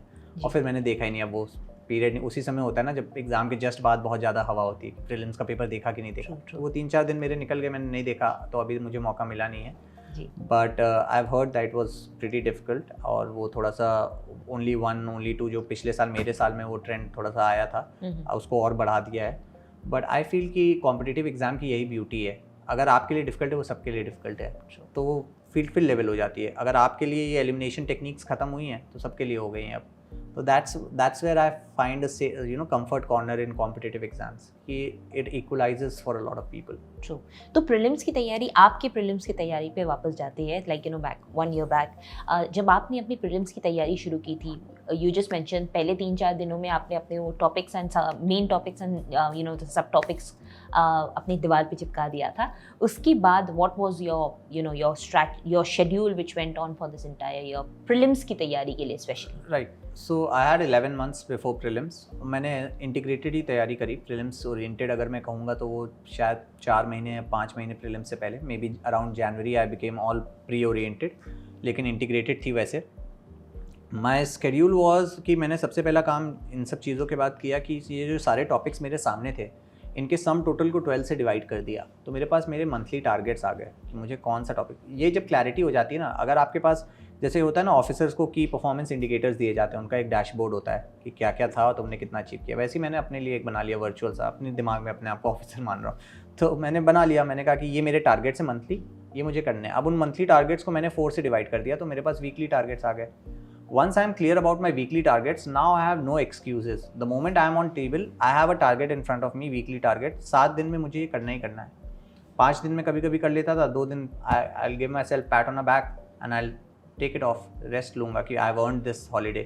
But जब आप ऐसे पढ़ने लगोगे ना तो आप enjoy करने लगोगे पढ़ाई के प्रोसेस को, और फिर वो आपको हॉलीडे लेने का मन नहीं करेगा। तो आप अगर 5 दिन में अपना वीकली टारगेट खत्म कर रहे हो, वो आप 2 दिन अगले बार के टारगेट्स को यूटिलाइज करोगे ख़त्म करने में। So that becomes a cycle, and I think Sharapova said it wonderfully. I was reading her, I was not reading actually, listening to her autobiography. It's unstoppable, and she said, excellence in any field, not just tennis. Excellence is doing boring things over and over and over again when normal people quit. लोगों को लगता है कि tennis player बन जाते हैं, मस्त life है, टेनिस ही तो खेलना है। आप 3 दिन खेलोगे, जब इंस्टाग्राम के फोटोज और वीडियोस आपके रील्स बन जाएंगे, आप छोड़ दोगे यार, कितनी देर मारते रहें। And that is where a Sharapova gets made. वो मारती रहेगी वो वहाँ पे खड़े होके, and that is she very beautifully puts it in an entire chapter कि हर body used to give up, वो मारी जा रही है। इतना बोरिंग एलिमेंट, इतना बोरिंग एस्पेक्ट है टेनिस का, किसी को नहीं पता, but that is what makes excellence, may be toppers in this exam और Virat Kohli's in crickets and others, any field, in journalism also, you guys, people who excel keep doing things which other people find boring over and over again. People see the glam side of it, कि खेल रहे हैं Nike की endorsements लेके, and that's a glam side of it. पीछे क्या कर रहे हैं? Similarly chamomile tea, nice fancy studio आज बात करने को मिल रहा है. बोरिंग साइड देखो उसका क्या हुआ है. एक चीज़ को बार बार 3 बार पढ़ना तो मजाक है, पढ़ लिया ठीक है, नया कुछ मिला. चौथी बार से 12वीं बार पढ़ के दिखाओ, वो टॉपर बनाएगा. सो आई थिंक दैट्स दैट कि आप उसको स्केड्यूल को ब्रेक डाउन करो. एक बार आपके पास वीकली स्केड्यूल है, नो एक्सक्यूजेस, आप करो. बार बार उसी साइकिल को रिपीट करते रहो. That is what success is. Great. So since we have already touched on this thing, I would just request कि prelims की जितने भी subjects है, अगर आप एक subject को pick करके, if you could just break it down into what were the books and resources you used for those subjects and any specific strategy जो आप उस subject के लिए follow कर रहे थे. सबसे पहले तो आपका सबसे favorite कौन सा था? My favorite would be I think polity. It's good, it's high scoring, लेकिन ये considerations नहीं थे. थोड़ा सा law school का भी उसमें baggage है मेरा. तो I am comfortable with polity and constitution, so that was my favorite. But to answer you कि वो break down कर दूँ तो let me try to do it briefly and quickly. GS1 में history है, सबसे पहले art and culture. Very honestly, very candidly, आप एक बार decide कर लो कि उसका output ratio है भी कि नहीं. आप इतनी सारी types of handicrafts, types of cloth dyeing techniques, types of artwork सब पढ़ रहे हो और उससे क्या पूछ लेंगे, किसी को कुछ नहीं पता है. तो वो उतना इन्वेस्ट करना इंपॉर्टेंट है कि नहीं. मैंने इंडियन मिनिस्ट्री ऑफ कल्चर की वेबसाइट फॉलो करी, उनकी एक शायद हैंडबुक है, और थोड़े बहुत नोट्स जो मुझे ऑनलाइन मिल सके वो किए, ज़्यादा नहीं किया. मेंस में कल्चर की अच्छे से तैयारी करी, लेकिन प्रीलिम्स के लिए उतनी नहीं करी, because I don't find that ratio good कि उतने में जितना हार्डवर्क लगता है उसका आउटपुट जितना आता है, ROI उतना नहीं. ROI नहीं, एग्जैक्टली. सेकेंडली अगर मैं एंशिएंट की बात करूँ, basic NCERT was enough ancient history के लिए. आप NCERT 6 to 12? हाँ 6 to 12. On the higher classes 6 to 12 तो बेसिक्स आप थोड़ा सा बिल्ड कर लो फाउंडेशन. हायर क्लासेस वाली पे फोकस करो, that's a good NCERT, old NCERTs. And then medieval के लिए भी वही Satish Chandra, old NCERT, that's a good book. You make your notes out of it. जो उसमें वर्ड्स आ रहे हैं आजकल प्रीलिम्स में बहुत यूज़ हो रहा है, तो उन वर्ड्स को अंडरलाइन या हाईलाइट कर लीजिए प्रीलिम्स के लिए. मेंस के लिए थोड़ा सा एनालिटिकल अप्रोच रखिए. फॉर एग्जांपल फ्यूडलिज्म सिस्टम वगैरह पढ़िए उससे, एंड सो ऑन, जो कंपैरेटिव कर सके कि क्यों इंडिया ही इन्वेडर्स का फेवरेट हब रहता था. तो ये सारी चीज़ें मेंस की उससे पढ़िए. मॉडर्न इंडिया के लिए मैंने स्पेक्ट्रम पढ़ी. स्पेक्ट्रम अच्छी बुक है, लेकिन मैं एक बात और कह दूँ कि मैं जो भी बुक्स का नाम ले रहा हूँ, मैं ये सिर्फ 2 बार या 3 बार पढ़ता था और फिर अपने नोट्स बना लेता था. उसके बाद these books have only been decor pieces on my book shelf. I have never touched them throughout the journey of the examination. मैंने सिर्फ और सिर्फ अपने नोट्स पढ़े उसके बाद. बट ऐसे नोट्स बनाइए कि आप कॉन्फिडेंट हैं कि जो जो बुक में इंपॉर्टेंट है वो सब है इस नोट्स में, अब मुझे दोबारा बुक नहीं देखनी. And that is easy also. The books get shortened. आप पहली बार पढ़ोगे, पूरी बुक पढ़ी, दूसरी बार हाईलाइट कर लो, तीसरी बार वो हाईलाइटेड पोर्शन को diagrams, flow charts, short forms, abbreviations में अपने नोट्स बनाओ. तो जो बुक थी वो आधी हो गई स्टेज 2 में और फिर आधी हो गई स्टेज 1 में, स्टेज 3 में. So keep shortening it. UPSC is also about that, shortening what ever you have. तो ऐसे करता था. That was just a caveat कि जो लोग सोच रहे हो कि बार बार मैंने 14 बार यही बुक पढ़ी हो. देन वी हैव मॉडर्न के बाद, मॉडर्न में बिपिन चंद्रा भी आप पढ़ सकते हैं जब आप मेंस की तरफ आएँ. मॉडर्न के बाद वर्ल्ड हिस्ट्री के लिए ऑनलाइन नोट्स काफ़ी हैं. वर्ल्ड हिस्ट्री के लिए उतना इन्वेस्ट भी मत करिएगा टाइम, मेंस की तरफ करिएगा. एक बार पढ़ लीजिए प्रीलिम्स से पहले, और उसके बाद फिर मेंस के बाद मेंस की तरफ 2 बार पढ़ लीजिएगा, उतना काफ़ी है. Post independence internet sources is more than enough. 47 से 92 तक आपको कवर करना है, इंटरनेट से कर लीजिए. उसके बाद geography, NCERTs, particularly 11th-12th NCERT is very good. और उसके साथ साथ GC Leong for fundamentals physical geography के, उसमें डायग्राम्स से लर्न करने की कोशिश करिए. वो पिक्टोरियल मेमोरी आपको हेल्प करेगी टू रिकॉल जब भूल रहे होंगे आप. तो that was geography. Social issues, internet sources. Again social issues में बेसिक्स, अगर आपको कम्युनलिज्म, कास्ट सिस्टम, इन सब के दिक्कत हैं तो आप कहीं से नोट्स ले लीजिए. कोई भी ऑनलाइन नोट्स अवेलेबल होते हैं आजकल, तो हर चीज़ के फ्री होते हैं, but not endorsing that. But उसके अलावा आप ऑनलाइन सोर्सेज पे रेफ़र करिए. मंथली मैगजीन्स बहुत डेप्थ में सोशल इश्यूज़ आजकल कवर कर रही हैं, किसी भी सोर्स की, किसी भी इंस्टीट्यूट की. तो आप उससे कर सकते हैं. इसके अलावा GS2 की बात कर लें अगर, तो GS2 में polity constitution Laxmikanth holy grail कही जाती है, तो किसी कारण से ये, तो मैंने उसके भी अपने नोट्स बना लिए थे अकॉर्डिंगली. लक्ष्मीकांत से पढ़ा. तो क्या लक्ष्मीकांत में भी आपने सेम प्रोसेस यूज किया था? Same process 3 times only 3 times. Any book, GC Leong, NCERT तो आपको फाउंडेशन के लिए पढ़नी चाहिए. जो एडवांस बुक्स या जो भी प्राइमरी बुक है आपकी जिससे आप नोट्स बना रहे हो, वो 3 बार से ज़्यादा मत पढ़िएगा। नोट्स आपके इतने अच्छे होने चाहिए, क्योंकि आप उन नोट्स को, फिर मैंने कई जगह ये बताया भी है कि कैसे मैं ऑप्टिमाइज़ कर लेता था प्रीलिम्स के लिए, मेंस के लिए, इंटरव्यू के लिए। वो नोट्स बहुत कस्टमाइजेबल हो जाते हैं क्योंकि वो आपके अपने बनाए हुए हैं ना, they don't follow a standard पूरी दुनिया के लिए। उसमें आपको पता है आप बीच में पेपर डाल सकते हो, कहीं भी कर सकते हो, अपडेट कर सकते हो, सो दैट वेज। तो that was that. International relations के लिए monthly magazines are more than enough. You can subscribe to any blog, ORF वगैरह, या जो कोई भी ऑर्गेनाइजेशंस चलती हैं डीलिंग विद इंटरनेशनल अफेयर्स, उनके ब्लॉग को कर सकते हो। Newspaper and international monthly magazines are enough otherwise. International relations के बाद I guess there is governance. उसके लिए PIB को फॉलो कर लीजिए, कोई गवर्नमेंट अच्छी ऑथेंटिक गवर्नमेंट सोर्स को फॉलो कर लीजिए, कोई भी वेबसाइट हो सकती है वो। अगर MyGov से आपको मिल रहा है तो MyGov से ले लीजिए, या उमंग ऐप से मिल रहा है तो उमंग ऐप। अब तो माई स्कीम वाला भी एक ऐप आ गया, अच्छा ऐप है, उससे आप कर सकते हैं। वरना वंस अगेन ऐसे कि कंपाइलेशन आ जाता है कई सोर्सेज का, उनमें से ऑनलाइन किसी को भी पिक कर लो, गवर्नेंस ईजी है। एंड व्हाट अबाउट लाइक बहुत जो गवर्नमेंट रिपोर्ट्स जो आते हैं, क्योंकि उसके लिए भी बहुत एस्पिरेंट्स ने हमें कमेंट करके लिखा था कि रिपोर्ट्स को समझना also becomes quite tricky for many of them, you know, understand exactly what the reports are trying to say. उसमें इतने फिगर्स एंड नंबर्स होते हैं, to even break that down, to remember all of that. उसके लिए भी do you have any suggestion? देखिए, मैं ज़्यादा फेवर में तो नहीं हूँ कि नंबर्स वगैरह ज़्यादा रिमेंबर करने चाहिए। देखिए, ये एग्ज़ाम, पहली बात तो कई लोगों को मिसकंसेप्शन होता है कि वो मुझसे पूछते हैं कि रटे कैसे या इतना याद कैसे करें। मैं कहता हूँ कि आप सिलेबस ही अगर रट के दिखा दो मुझे 1 साल में, लाइन बाय लाइन, बिना किसी गलती के, बहुत बड़ी अचीवमेंट हो। आप नहीं कर सकते, आप ह्यूमन हो ना, आपकी भी लिमिटेशंस हैं। तो इतना डाइवर्स सब्जेक्ट है, हर सब्जेक्ट में कम से कम 12-14 सब सब्जेक्ट्स हैं, उनकी एक में ही 300 पन्ने की बुक है, आप कितना याद करोगे?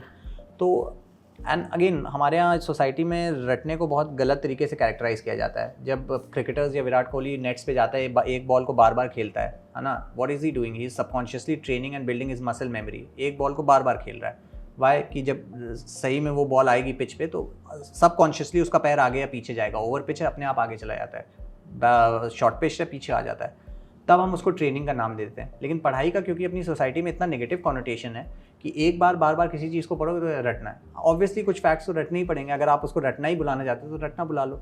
मैं तो उसको प्रैक्टिस बुलाता हूँ। किसी चीज़ में भी होती है, किसी गिटारिस्ट को देख लो, वो पहले कॉर्ड्स प्रैक्टिस करता है, बजा ही नहीं पाएगा, जी वी सब भूल जाएगा। वो भी तो रट ही रहा है, बार बार उसको प्रैक्टिस कर रहा है, कहाँ प्लेस करनी है फिंगर्स। सो आई बिलीव कि कुछ सर्टेन फैक्ट्स, जैसे आपको GDP इंडिया की क्या रैंकिंग्स हैं, वो आपको पता होनी चाहिए, बेसिक्स हैं, वो बिना याद किए नहीं होंगे, उनको याद करिए। लेकिन क्यों GDP और परचेजिंग पावर पैरिटी वाली GDP या रैंकिंग अलग है, वो एनालिसिस वो रटने से नहीं आएगी। तो 80% वो एनालिसिस का खेल है इस एग्ज़ाम में, और 20% उन फैक्ट्स का है। लेकिन वो 80% यूजलेस है अगर आपके पास फैक्ट्स ही नहीं। अगर आपको पता ही नहीं है कि ये वाली GDP हमारी नीचे है, PPP में हम लोग ऊपर हैं, तो आप एनालाइज क्या करोगे? पहले तो ये बेसिक पता होना है। जैसे बच्चे को नाम कैसे सिखाए जाते हैं, रट के सिखाए जाते हैं। बच्चे को कैसे बताया जाता है ये टेबल है, बार बार बताया जाता है ये टेबल है। तो बेसिक्स तो हमेशा आपको याद करने से ही आएंगे। तो आप बेसिक्स याद करिए। रिपोर्ट्स की आपने बात करी, रिपोर्ट्स की मैं थोड़ा मानता हूँ कि जब आप ऑफिसर बन जाएं तब आप ये सारी रिपोर्ट्स वगैरह पढ़िए, वो लाइफ हो जाएगी आपकी। एस्पिरेंट्स को इन रिपोर्ट्स की जिस्ट पता होनी चाहिए। अगर कोई बहुत इंपॉर्टेंट रिपोर्ट आई है, उसकी मेजर रिकमेंडेशंस क्या हैं। स्टैट्स सारे नहीं याद करने आपको, आप चलती फिरती विकिपीडिया नहीं मांग रहा है UPSC, and it's impossible also to deliver. Yes, concrete facts you should know. अगर आपको पता होना चाहिए कि आपकी देश की एनर्जी सिचुएशन क्या है इस समय। अगर मान लीजिए एनर्जी करंट अफेयर्स चल रहा है, कोल क्राइसिस हुई थी, तो आपको पता चाहिए होना चाहिए कि आपका देश कितने % एनर्जी पे डिपेंडेंट है, कितना % इंपोर्ट हो रहा है, एडिबल ऑयल कितना % इंपोर्ट हो रहा है। ये स्टैट्स याद करिए, रैंडम स्टैट्स मत याद करिए। और मैं ये भी कहता हूँ कि सोर्स ज़रूर देखिए। आजकल इतनी रिपोर्ट्स, इतने NGOs आ गए हैं, कोई भी इंटरनेशनल ऑर्गेनाइजेशन आती है, एक नई रिपोर्ट ले आती है। Stop giving too much importance to all these things also. Recognise authentic sources और उनकी रिपोर्ट्स पे रिलाई करिए, उनके फैक्ट्स याद करिए, रादर दैन से मुखर्जी नगर वीकली कोई आ रहा है उसने कह दिया कि not that. So facts obviously, कुछ फैक्ट्स सिलेक्टिव, वो क्या है अगर मैं ये बता पाऊँ तो वो गलत बात हो जाएगी कि मैं सारे ही आपको एक जस्ट बता दूँ, वो आपको डिसाइड करना पड़ेगा। लेकिन don't go for too much facts, वो नहीं काम आते। Understood. GS2 any right. GS2 तो मैंने पॉलिटी IR बता दिया, गवर्नेंस भी बता दिया। GS3 थोड़ा सा लंबा हो जाता है, डायनेमिक है, और मैं कहूँगा एक हद तक कंटेम्प्रेरी है, बहुत ज़्यादा करंट अफेयर ओरिएंटेड है, चाहे वो इकोनॉमी हो, साइंस टेक हो, चाहे वो इन्वायरमेंट इकोलॉजी हो या इंटरनल। तो इंटरनल सिक्योरिटी और डिज़ास्टर मैनेजमेंट तो मेंस ओरिएंटेड है। आप एक बार इनके नोट्स ऑनलाइन पढ़ लीजिए या कोई लेक्चर सीरीज़ देख लीजिए प्रीलिम्स से पहले, इट्स मोर देन इनफ। फिर जब प्रीलिम्स क्लियर हो जाए गॉड विलिंग, तब आप मेंस के समय इनको एक बार अच्छे से 2-3 बार रगड़ के पढ़ लीजिए, लेकिन इनको अभी के लिए छोड़ दीजिए एक बार पढ़ने के बाद। बाकी आप फोकस करिए इकोनॉमी पे, which is big major chunk of it. उसमें आप NCERTs पढ़िए 11th वाली, तो 11th-12th वाली ज़रूर। और अगर आपको कोई एडवांस बुक पढ़नी है तो आप रमेश सिंह या I think there Shankar Narayanan और सम बुक लाइक दैट, वो आप कर सकते हैं। ज़रूरी नहीं है, आप फ्री ऑनलाइन सीरीज़ देख लीजिए, ज़्यादा बेटर है अगर आपके बेसिक फंडामेंटल्स क्लियर नहीं है। फंडामेंटल्स का खेल है। Economics is all about newspaper में जो कुछ भी इकोनॉमी के पेज पे आ रहा है, अगर आप उसको समझ पा रहे हैं। जैसे मैं बताऊं, मैं इकोनॉमी पढ़ने से पहले क्या लिख के आता था, ओपन मार्केट ऑपरेशन हो रहा है, ये हो रहा है, मुझे लगता था बहुत पैसे वालों की बातें यार, मुझे समझ नहीं आ रही क्या हो रहा है ये मार्केट में, कुछ नहीं समझ। पढ़े बेसिक्स, पता चला कि यार ये तो बच्चों का खेल हो रहा है, ये तो ठीक है, बेसिक्स ही हैं इकोनॉमिक्स। हम लोग उसको बहुत ज़्यादा कॉम्प्लिकेटेड टर्म्स और वर्ड्स से we try to make a big fuss out of it. एक बार जब आप समझ लोगे ना कैसे मार्केट चल रहा है, आपको लगेगा ये तो फंडामेंटल्स हैं किसी भी स्ट्रक्चर के, ना सिर्फ मार्केट के। तो वो है, तो बेसिक्स क्लियर करिए NCERT से। अगर रिक्वायर्ड हो तो आप ऑनलाइन, मैं कहूँगा रेकमेंड करूँगा, ऑनलाइन सीरीज़ फ्री में अवेलेबल्स हैं इकोनॉमिक लेक्चर्स की, किसी की भी उठा के आप देख लीजिए, instead of going for advance books which are very मोटा। और इकोनॉमिक्स के अलावा science and tech monthly magazines are more than enough. आपको वहाँ पे और कुछ नहीं पूछा जाता, कंटेम्प्रेरी वो पूछे जाते हैं। हाँ, अगर वैक्सीन न्यूज़ में चल रही है तो वैक्सीन की हिस्ट्री आपको पता होनी चाहिए, कैसे काम करती हैं, डिफरेंट टाइप्स ऑफ वैक्सीन्स कैसे अलग हैं एक दूसरे से, ये सब पता होना चाहिए। सिर्फ इतना पता होना काफ़ी नहीं है कि आज ये वाली लॉन्च हुई है, that is one thing. Environment ecology, again there are lots of institutes which have their own sources, आप उनके ऑनलाइन नोट्स डाउनलोड कर लीजिए PDF में, और club them with monthly magazine, again more than enough. Book भी आती है कुछ इंस्टीट्यूट्स की, अगर आपको चाहिए तो आप वो ले सकते हो। See their suitability to yourself, right. And disaster management is online, purely online, just write disaster management UPSC PDF, अब बहुत सारी आ जाएंगी, कोई भी एक उठाओ पढ़ लो, पतली सी होती है, कुछ नहीं करना है। Agriculture is again current oriented, उसके बेसिक्स के लिए आप जब ज्योग्राफी और इकोनॉमी की NCERTs पढ़ोगे तो काफ़ी कुछ कवर ही हो जाएगा, लेकिन उसके अलावा आप मंथली मैगजीन जो पढ़ोगे उसमें कवर हो जाएगा मेरे ख्याल से। So that's GS3. GS4, many people, I don't know why they find it tough, and that is a sad commentary on our society कि ethics, which should be the easiest subjects, are the most difficult. Why? Because they should be the norms, but they have become the exceptions in society. तो बच्चों को लगता है कि ये इतना simple question कैसे हो सकता है यार आंसर, ये तो होता ही नहीं अपनी लाइफ में कहीं आसपास वाला। And that's the game. Ethics is nothing but beautified moral science, जो बचपन से पढ़ाई गई है, उसको अच्छे वर्ड्स दे दिए गए हैं, राइट। तो आप थोड़े बेसिक्स क्लियर रखिए, अपना ह्यूमैनिटी पे विश्वास रखिए। एक बहुत, मैं हमेशा कहता हूँ कि do not characterise a society by one small percentage. 10% लोग हैं जो आपके आसपास आपको लगता है कि वैसा पूरा समाज है, नहीं है। 90% are the ethic people. Only thing is कि as a society we have started giving prominence to the wrong people, so ignore that, try to keep your mind positive and ethics will come naturally to you. अब ये तो हो गई कहने की बातें, अब है कि लिखूंगा भी तो कुछ, तो उसके लिए आप ऑनलाइन सोर्सेज पे जाइए, आप डालिए एथिक्स के 3 पार्ट हैं, फिलॉसफी, साइकोलॉजी और कॉर्पोरेट गवर्नेंस या पब्लिक एड। तो आप फिलॉसफी और साइकोलॉजी के लिए ऑनलाइन नोट्स रेफर करिए, मोर देन इनफ है। फिर से वही काम करिए, एथिक्स, साइकोलॉजी, UPSC PDF डाल दीजिए, आ जाएगा आपके पास, पढ़ लीजिए, बस बेसिक्स के लिए रखिएगा उनको, रेफरेंसेस के लिए। Ethics is all about giving good examples, good quotes, और एग्जांपल्स कोई ऐसे आपको बड़े नहीं तैयार करने। मैंने अपनी माँ का एग्जांपल दिया अपने पेपर में, विराट कोहली का एग्जांपल, मैं बहुत ज़्यादा ऑब्सेस्ड हूँ, सॉरी विराट कोहली नाम से, और अपने पिता का एग्जांपल दिया। सो ethics is all about good people around you.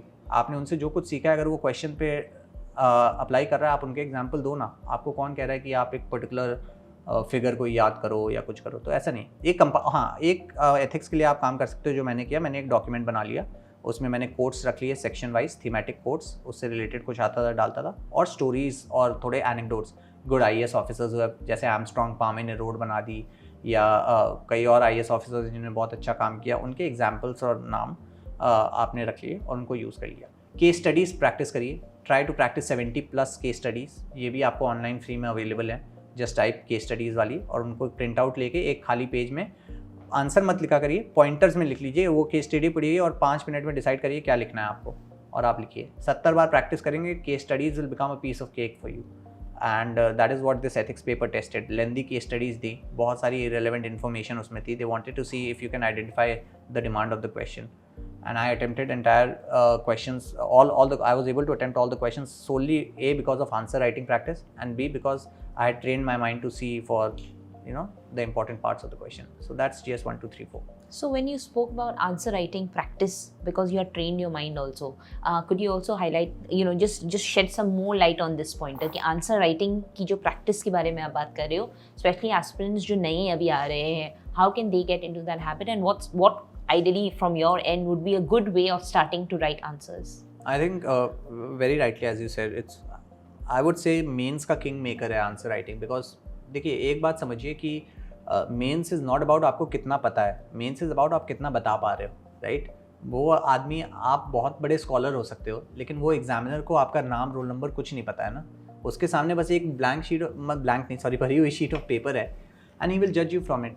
तो आप कितना इफेक्टिवली कम्युनिकेट कर पा रहे हो, that will decide your whether you make और ब्रेक, राइट. तो that comes from answer writing, and this was my biggest drawback. People से कि मेरा कमांड ऑफ लैंग्वेज अच्छा है, मेरा आर्टिकुलेशन अच्छा है. दे डोंट रियलाइज ये मेरी सबसे बड़ी वीकनेस बन गई, because I use verbose terms, I use flowery language, technical terms, क्योंकि लॉ स्कूल से आया हूँ, वो ट्रेनिंग रही है, राइट. UPSC want simplicity.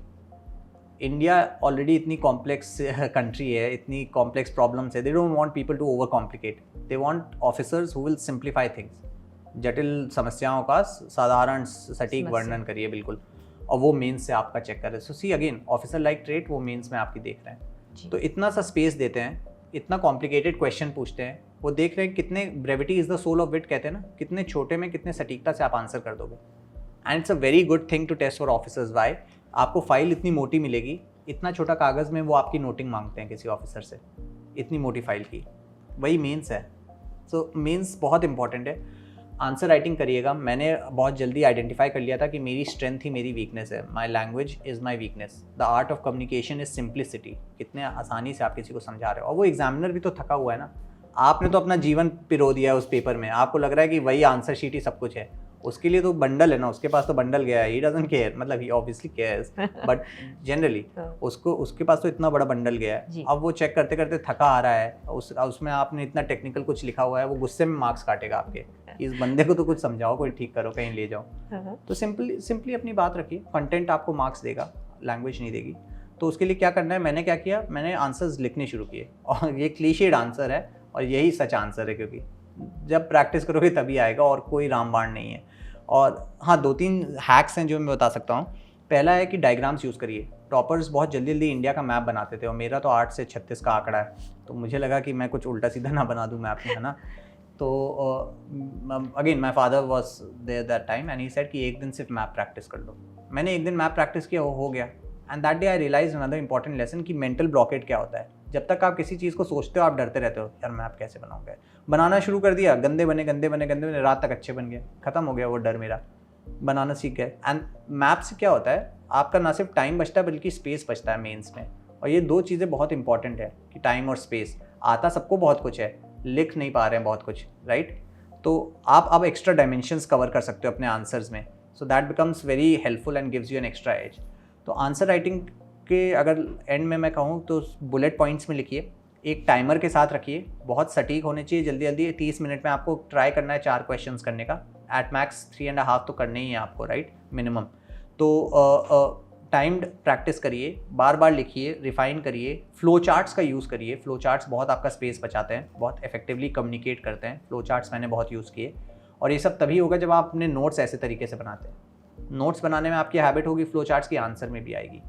तो ये मेंस और आंसर राइटिंग का मेरा वो था. अंडरस्टूड. तो एक चीज़ मुझे से पूछना था, सिंस आपका लाइक आई थिंक एक चीज़ जो मुझे बहुत ही डिफरेंट लग रहा है जब मैं आपसे बात कर रही हूँ, is that the entire UPSC exam process आप कैसे एक IAS ऑफिसर या the officer that you will be becoming in the future, उसके साथ आप कैसे रिलेट कर रहे हो the entire exam process. It's really interesting to understand in that way. एक चीज़ जो मैं समझना चाहती थी कि प्रीलिम्स का पेपर जब आप दे रहे थे, how confident were you at that point of time कि मेरा प्रीलिम्स तो निकल आने वाला है. Also if you can probably if you can remember कितने अटेम्प्ट दिए थे आपने, and like also if you can also just add this कि जब आप प्रिपेयर कर रहे थे, how was your attempt at that time, and what was the progression, how did it increase? Right. So prelims की अगर मैं बात करूँ तो कॉन्फिडेंट तो मैं नहीं था, मैं आपको जेन्युइनली बताऊंगा. Anybody who says they will be confident. हाँ, अगर आपको इतना अनप्रिडिक्टेबल एग्जाम है ना कि अगर आप बहुत सेफ एरिया में भी हो ना तब भी आपको डर लगता है कि यार नहीं आया नाम लिस्ट में, तो किसी को लोग डरते हैं। मैं तो खास तौर से after my father I became a bit superstitious that I jinx my own happiness of sorts, वो होता है। But generally I have seen कि पीपल नहीं बताते हैं कैसा गया पेपर, क्योंकि कुछ कॉन्फिडेंट होते हैं 130 आ रहे हैं फिर भी नहीं बता रहे हैं, क्योंकि इतना अनप्रिडिक्टेबल एग्जाम है, उनको लगता है कि यार हद हो जाएगी इस अगर नहीं आया तो मतलब सब एकदम ऐसी तैसी कर देंगे मेरी। हाँ भैया 130 वाले क्या हो गया, उल्टा पड़ा था क्या, 31 लिखा था 130 के। सो that's the thing, you know.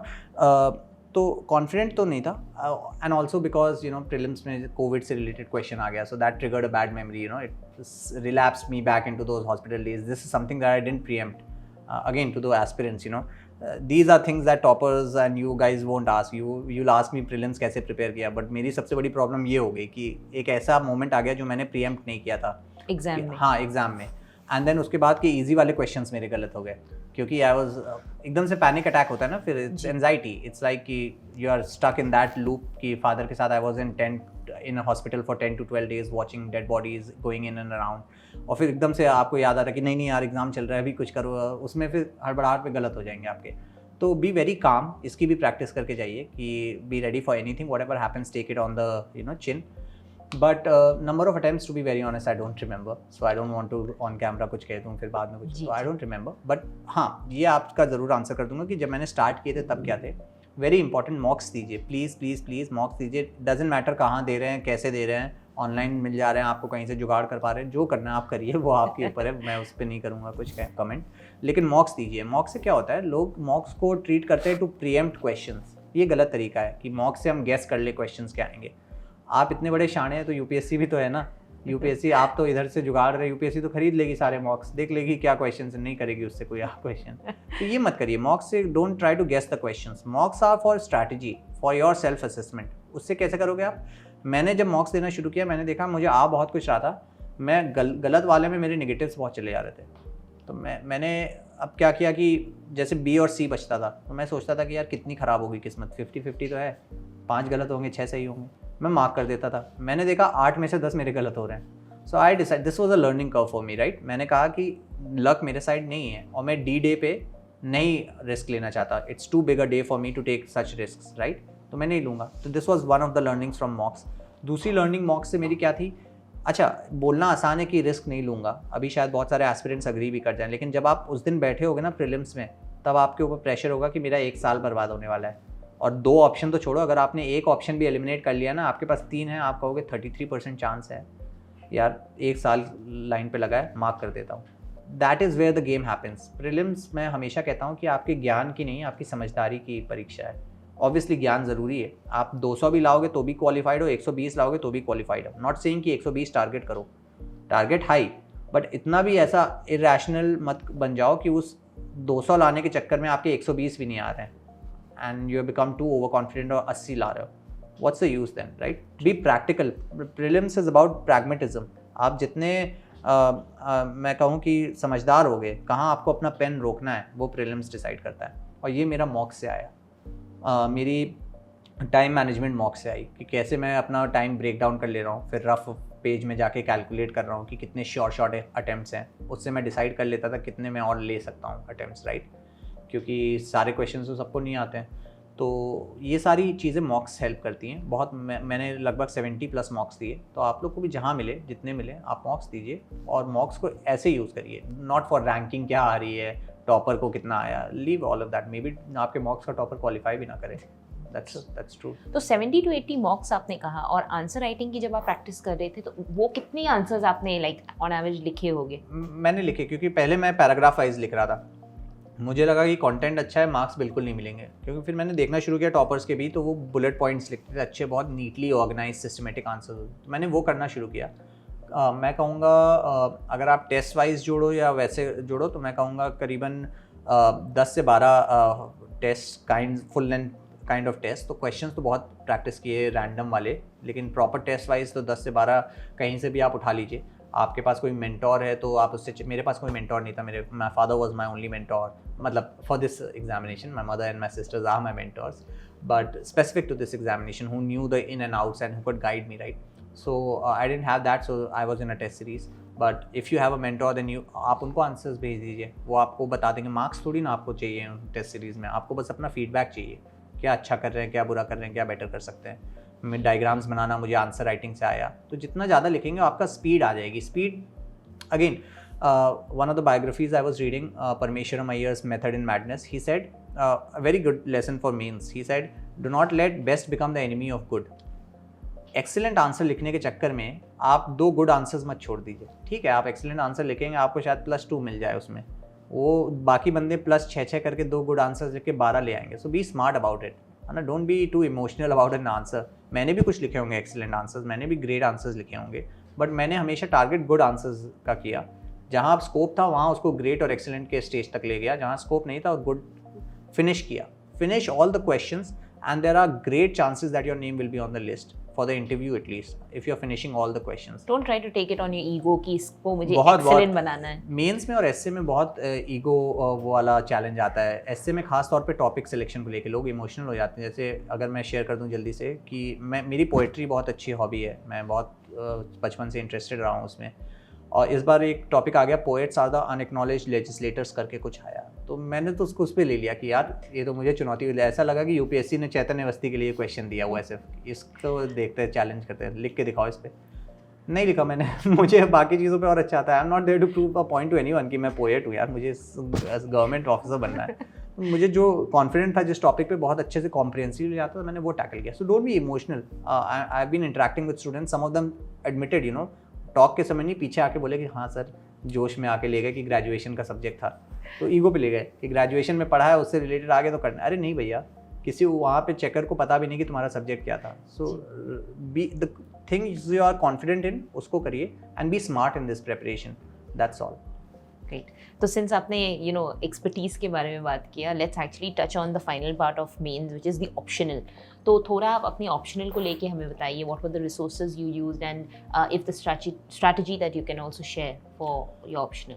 तो ऑप्शनल का सबसे बड़ा रोड ब्लॉक होता है सिलेक्शन, कि ऑप्शनल क्या ले। I think whichever subject you are comfortable in वो लीजिए। मैं कई लोगों को जानता हूँ जिन्होंने मुझसे कहा कि लॉ मत लो, क्योंकि लॉ की उन्होंने स्टेटिस्टिक्स बताई कि इतना कम सिलेक्शन रेट है, 20% कुछ और ये वो। तो मैंने कहा if that is your mentality then तो let alone this optional, ditch the examination altogether. No, उसका तो सक्सेस रेट और भी कम है ना। तो डोंट गो इनटू, हाँ statistics are good, use them wisely, but over analysis kills it, right. तो मैं कंफर्टेबल था लॉ में, मैंने 5 साल ग्रेजुएशन की, जितना भी खराब वकील क्यों ना हो, कुछ ना कुछ देखा दिखाया मुझे मिल जाएगा, राइट, और मैं उससे आंसर करूँगा। तो कंफर्ट जोन में ही रहिए, ज़्यादा एडवेंचरिज्म मत करिए ऑप्शनल में, एंड डोंट गो अबाउट कि low scoring high scoring. I score 275 and I know that अगर मैंने ज़्यादा एफर्ट डाला होता तो मैं और अच्छे मार्क्स आते। सो अगर 20% ही अच्छे मार्क्स ला रहे हैं लॉ में, then try to be in those 20%। No, why this mentality कि नहीं कुछ और करूँ। So that's one, mine was law. The resources were my college notes and online resources. There were these books called Ashok Jain's books. They are called Dukkis in common parlance. तो वो use करी। And just is to understand कि graduation से बहुत अलग है UPSC की demand for optional. वहाँ पे हम लोग student of law, student of judiciary के उससे पढ़ते हैं लॉ, यहाँ पे एग्जीक्यूटिव के पर्सपेक्टिव से पढ़ना है, पूरा ही डिमांड अलग है। तो वैसे ढाल लीजिए अपनी प्रिपरेशन को। और आखिरी में बस इतना कहूँगा कि जो भी आप रिसोर्सेज यूज़ कर रहे हैं उनके नोट्स बहुत अच्छे बनाइए। मैंने नोट्स बहुत अच्छे बनाए, यहाँ पे भी क्रेडिट एक फेलो टॉपर को ही जाता है, जयदेव सर हैं शायद, उनके ऑल इंडिया रैंक 5 थे, एंड उनकी लॉ के नोट्स तो बहुत ही ज़्यादा यूज़ होते हैं, मैंने बहुत किए। तो मुझे जहाँ मौका मिलता है मैं वहाँ क्रेडिट देता हूँ उनको कि उनके नोट्स को मैंने रख लिया और उन मॉडल्स पे अपने नोट्स बना लिए, बहुत ही कंसाइज क्रिस्प नोट्स बने, रिवाइज कर लिया। और एंड में जाके मैंने वर्ड डॉक्यूमेंट्स में बस 2-2 केस हर टॉपिक से रिलेटेड और उस टॉपिक का डिस्क्रिप्शन किया, जो मैं एग्ज़ाम हॉल तक ले गया, बाहर बैठ के बीच में पढ़ लिया, बस दैट्स इट। परफेक्ट। तो ऑप्शनल अगर कोई अभी कोई एस्पिरेंट है जो अभी डिसाइड कर रहा है कि उसको लॉ एज एन ऑप्शनल लेना चाहिए या नहीं, व्हाट वुड यू प्रॉब्ली, अगर आपसे मैं पूछूं 2 pros and 2 cons of taking law as an optional? See I'll begin with the cons, कि जो लोग 2 माइंड्स में हैं, फेंस पे बैठे हैं, तो कॉन्स उनके पहले उधर उतर जाएंगे। तो पहला कॉन तो यही है कि उसका सिलेबस बहुत वास्ट है टू बी ऑनेस्ट। और दूसरा कॉन मैं ये कहूँगा कि ऑब्वियसली वो एक नेचुरल एक्सटेंशन ही है फर्स्ट कॉन का, कि आपको पढ़ना थोड़ा ज़्यादा पड़ेगा, लेकिन हो सकता है आप केसेस वगैरह देख के डर जाएं अगर आप नॉन लीगल बैकग्राउंड से हैं, ये कौन से हैं। दूसरा मैं इतना ज़्यादा नहीं मानता, पहला तो है, लेकिन जो प्रोज हैं वो हैवियर साइड पे हैं, ओवरलैप बहुत ज़्यादा है। आपका GS2 का बहुत कुछ कवर हो जाएगा, ठीक है आपका वे ऑफ राइटिंग आंसर्स अलग होगा बिल्कुल, लेकिन कंटेंट तो सेम रहेगा ना। आर्टिकल 110 जो आप लॉ के लिए पढ़ोगे वो सेम है, जो आप पॉलिटी के लिए पढ़ोगे वो सेम है। तो बहुत ज़्यादा ओवरलैप है GS2 में। GS3 में बहुत ज़्यादा ओवरलैप है, स्पेसिफिकली कंटेम्प्रेरी लीगल डेवलपमेंट्स का सब कुछ GS3 में लगभग कवर हो जाता है। आजकल आप लॉ का पेपर देखो बहुत कंटेम्प्रेरी है, जो करंट अफेयर्स हैं उसी का लीगल एंगल पूछ ले रहे हैं वो लोग। तो ये ओवरलैप, और अगर लीगल जूरिस्प्रूडेंस या फिलोसफिकल एंगल कुछ लॉ का पढ़ रहे हो तो वो GS4 में भी यूज़ हो जाता है। तो ये ओवरलैप्स का मुझे बहुत फ़ायदा हुआ, तो इसका आप लोग भी ले सकते हो, सबसे बड़ा प्रो है।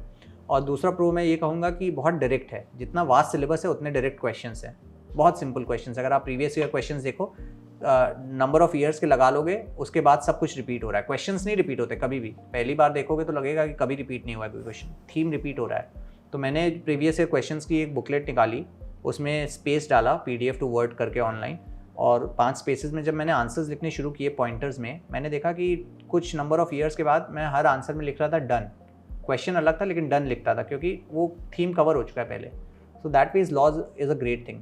अब मैं ओवर ग्लोरीफाई नहीं करूँगा, आपका अगर मन हो, अगर आपको, आप सबसे पहले सिलेबस निकाल लो, अगर आपको लगता है जम रहा है तो आप ले लो law, and don't have second thoughts. Once you have decided उसके बाद सेकंड थॉट्स नहीं होने चाहिए, वरना आप देख लो। लेकिन जो भी डिसाइड करते हो जल्दी करो प्लीज, उस एंडलेस उसमें मत रहो कि ऑप्शनल क्या होगा जी। That's one of the most difficult steps.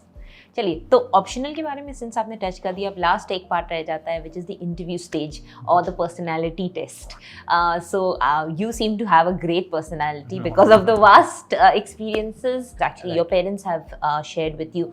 So tell us a little bit about आपकी इंटरव्यू स्टेज कैसे गई थी, उसके लिए प्रिपेयर आपने कैसे किया था, डैफ कैसे भरा था आपने, and probably 1 or 2 questions if you remember from your board जो आपको बहुत इंटरेस्टिंग लगा था। Right. So interview I think is the happiest stage, you know. अब आपको फाइनली मौका मिल रहा है उन लोगों से मिलने का, आपने पढ़ाई कर ली है and now you are already suit वूट पहनने को मिलेगा, एक्साइटिंग फेज होता है। But I think interview can be very beautifully summed up as, obviously it's a test of your personality, but the only trait required is honesty, and I say it with a very sincere you know heart, कि अगर आप honest हैं तो आपका interview अच्छा जाएगा। अगर आप कुछ भी बनावटीपना उसमें ले जा रहे हैं ना, अगर एक हॉबी भी आपने बनावटीपने से लिखी है ना, उन लोगों के तजुर्बा हो गया है मेरे और आप जैसे लोगों को देख देख के, है ना। तो अगर आप सोच रहे हैं कि आप 30 मिनट में ऐसे लोगों को घुमा देंगे, देन प्लीज़ आप या तो फूल्स पैराडाइज में उससे बाहर आ जाइए या यही एग्ज़ाम ही छोड़ दीजिए। तो अगर आप ऑनेस्ट है अपने डैफ में, आपका इंटरव्यू अच्छा जाएगा।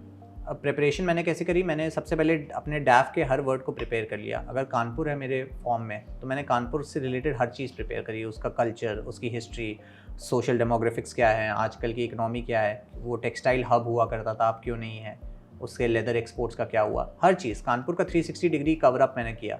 ऐसी यूपी, तो जो कुछ भी आपके फॉर्म में मेंशन है हर चीज़ को कवर करिए। मेरे मार्क्स मेंशन है कि 95.6 से 78.2 कैसे आ गए 10th से 12th, तो जो मैंने आपको बताया मैंने वो आंसर किया। अगर किसी ने मॉक्स में मुझसे पूछा, मैंने बताया कि सर प्रायोरिटीज़ की दिक्कत थी, मैंने गलत जगह प्रायोरिटीज़ दे दी, नहीं मेहनत करी। सो preempt the questions. I had a compilation of around 200 questions which I had already prepared, और उसमें से बहुत कुछ आया। तो क्योंकि वो क्या पूछेंगे, that's a test of your personality. Knowledge वो देखना नहीं चाहते, मेंस में चेक कर चुके हैं। मेरा बहुत लंबा इंटरव्यू चला, लोग कहेंगे कि नॉलेज बेस्ड था, लेकिन वो शायद वो आंसर्स नहीं देख रहे थे, वो मेरी पेशेंस देख रहे थे कि ये फ्रस्ट्रेट हो रहा है, फ्लैबरगास्टेड हो जा रहा है बीच बीच में कि नहीं हो रहा है। वो चेक करते हैं। डैफ आपका बहुत इंपॉर्टेंट है। लोग कहते हैं कभी कभी डैफ से बिल्कुल क्वेश्चंस नहीं पूछते हैं, मैं नहीं मानता। अगर वो पूरा भी एकेडमिक इंटरव्यू है, वो भी एकेडमिक क्वेश्चंस भी कहीं ना कहीं आपके डैफ से रिलेटेड पूछेंगे। तो डैफ इज़ वेरी इंपॉर्टेंट, उसको बहुत अच्छे से प्रिपेयर करिए, उसमें ऑनेस्ट रहिए। बाकी ऐसी कोई प्रिपरेशन नहीं। मॉक्स दीजिए, कोशिश करिए। मॉक्स मोस्टली फ्री होते हैं क्योंकि जब आप इंटरव्यू स्टेज पे होते हैं सब लोग फ्री में बुलाते हैं, तो मॉक्स दीजिए। अगर फ्री में है तो अच्छी बात है। पहला मॉक फैमिली को दीजिए, मैंने फैमिली को दी। उसमें 2 चीज़ें हैं अच्छी। पहली तो आपको पता चल जाएगा आप कितना कम जानते हैं एक दूसरे के बारे में, like, and that's a commentary on you and not them, you no, कि मेरी बहनों को मेरी स्ट्रेंथ्स और वीकनेस नहीं पता थी। So it's a shame on me that I could not communicate. हम लोग को लगता है कि हम लोग बहुत एक दूसरे से बात करते हैं, but when you realise that hits you, you know, and it's not their fault, it's my fault, and that's what I realized through interview. So that's one good thing of interview. Secondly, they give you great feedback. Just because they are not related to UPSC does not mean they can not give you interview feedback. जैसे मेरी बहन ने कहा कि तुम जब सोचते हो ना कोई आंसर का बीच में 2 सेकंड का पॉज लेके कंपोज करते हो अपने माइंड पर, तो मैं आंखें ऐसे ऐसे करते हो, अजीब सी वियर्ड लगते हो. तो मैंने कहा क्या बोल रही है. फिर मैं एक मॉक में गया एंड उसमें बड़ा अच्छा फीडबैक मिला. दे सेड कि I can give you in writing कि आपका नाम होगा लिस्ट में and you will be 180+ and he predicted it. And he said कि you don't have to give mocks, you go back and keep your mind free. And में उसने बोला बस एक छोटा सजेशन दूँ. I was like yes sir. He was like कि जब आप आंसर्स के बीच में सोचते हो ना, आप ऐसे करते हो, मुझे लगता है आप आँख मार रहे हो मुझे. मैंने कहा नहीं सॉरी सर, मैं आँख नहीं मार रहा हूँ, but that's a lesson right. Your my sister picked it up before him. तो जस्ट बिकॉज योर पेरेंट्स और your family are not from UPSC does not mean they can not test your personality. Interview is personality test. आप अपनी family के साथ बैठो, पकड़ लेंगे. मेरी माँ, आपको एक बहुत अच्छी चीज़ बता दूँ बस अगर टाइम हो, पूरे इंटरव्यू के प्रेप में किसी ने मेरे फादर से रिलेटेड क्वेश्चन नहीं पूछा, ना मेरे मॉक में, ना मेरी सिस्टर्स ने. बिकॉज सिस्टर्स ने इसलिए क्योंकि दे न्यू कि शायद नर्वस हो जाऊँ या I don't want to recall. My mother being the brave lady she is and she is braved it throughout this journey, you know. ठीक है, मैं क्लोजेस्ट था अपने फादर का, मेरे लिए सब कुछ थे, but I can't still be even remotely near to her bond with my dad, right. And that lady despite that bond never use to cry during the day just because मेरी पढ़ाई affect ना हो जाए. And she used to act all strong and all. So one day I just sneaked outside her room and I saw her sobbing. And then I did it every day and I saw that she's repeating this routine कि रात में रोती हैं अपना. And that was a very emotional thing for me कि if that lady is courageous enough to do this, you know, then why am I laying her hard work to waste of all that pretense during the day. And she did this wonderful thing in interview. Nobody, not even the mocks, not even my sisters asked me anything about my dad. I said मम्मा एक मेरा mock interview लोगी and she is from a very humble background, she can't speak English also properly. तो मैं question देता टूटी फूटी English में पूछती थी मुझसे. मैंने लिखा भी नहीं था. एंड शी सेड कि how did you feel after, मतलब हिंदी में पूछा कि आपके पिता के जाने के बाद आपका क्या. And I froze. मुझसे पूछा ही नहीं था किसी ने, मेरा प्रिपेयर ही नहीं था, कुछ नहीं था और मैं बात नहीं करना. And I froze and she had tears in her eyes but she was just acting all like a mess mock interview की लेडी. आई वाज लाइक मॉम आप आइए सो आप बिहेव करो. And she is sitting like this and she is like बताओ पिता के जाने के बाद क्या फील हुआ. And I didn't have a reply. And then I went back, I prepared that answer. And then next day she asked me, what are the lessons you learned from your dad's death? She grilled me, she took that heavy period onto her, this thing. उनके लिए बहुत difficult था questions पूछना. But just to train me for anything. कि अगर पूछ लिया interview board में मेरा बेटा unprepared. That is what. So again, interview देखिए मैं कहूँ कि मैंने prep करी, गलत होगा. ये चीज़ें होती हैं जो टॉपर्स बनाती हैं और ये कभी सोसाइटी सेलिब्रेट नहीं करती. सोसाइटी टॉपर्स को ऐसे चढ़ा देती है and everything. These are the people who matter. It's her success which I always say कि this is her success. I am just reaping off her harvest. यहाँ पे बैठ के चाय पी रहा हूँ, सब कर रहा हूँ. She should be sitting here. But that's that. Interview का प्रेप इतना बेसिक ही था. और बाकी 10th तक भी मेरी मॉम ने ही मुझे पढ़ाया है. लोग कहते हैं कि वो उनको इंग्लिश नहीं आती, कैसे पढ़ाया. मेरी रटने की आदत मेरी मॉम की वजह से कभी नहीं हुई क्योंकि आंसर्स होते थे तो मैं मॉम से कहता था आपको समझ तो आएगा नहीं लंबे लंबे आंसर्स इंग्लिश के. तो मैं कीवर्ड्स गोले बना देता था. मैं कहता था मम्मी बस आंसर सुनना, अगर ये कीवर्ड आ जाए तो समझ जाना मैंने सही बोला है. तो मेरी हैबिट बचपन से वो रही कि मैं कीवर्ड्स याद रखता था और आंसर्स खुद बनाता था. रटने की आदत ही नहीं पड़ी. So her being humble in her education was a blessing in disguise for me. But that's how that lady is, you know. She is taught us in वो फिल्मी बल्ब के नीचे भी मेरी बहनों को पढ़ाया है जब रिलेटिव्स आ गए एंड ऑल. बट या so that's that. Interview was that all about my family. Interview board में के 2 क्वेश्चंस आपको जल्दी से बता दूँ. यही सब डिस्कस हुआ था. पर्सनल लाइफ से कुछ नहीं पूछा उन्होंने. It was very law heavy. Non law questions. जब 4 board members exceeded their time with me. So the 5th member was like, Chaitanya, you must be tired. So I was like, finally a savior. I was like, yes sir, I'm tired. I mean, I didn't confirm, but in my head, I was like, yes sir.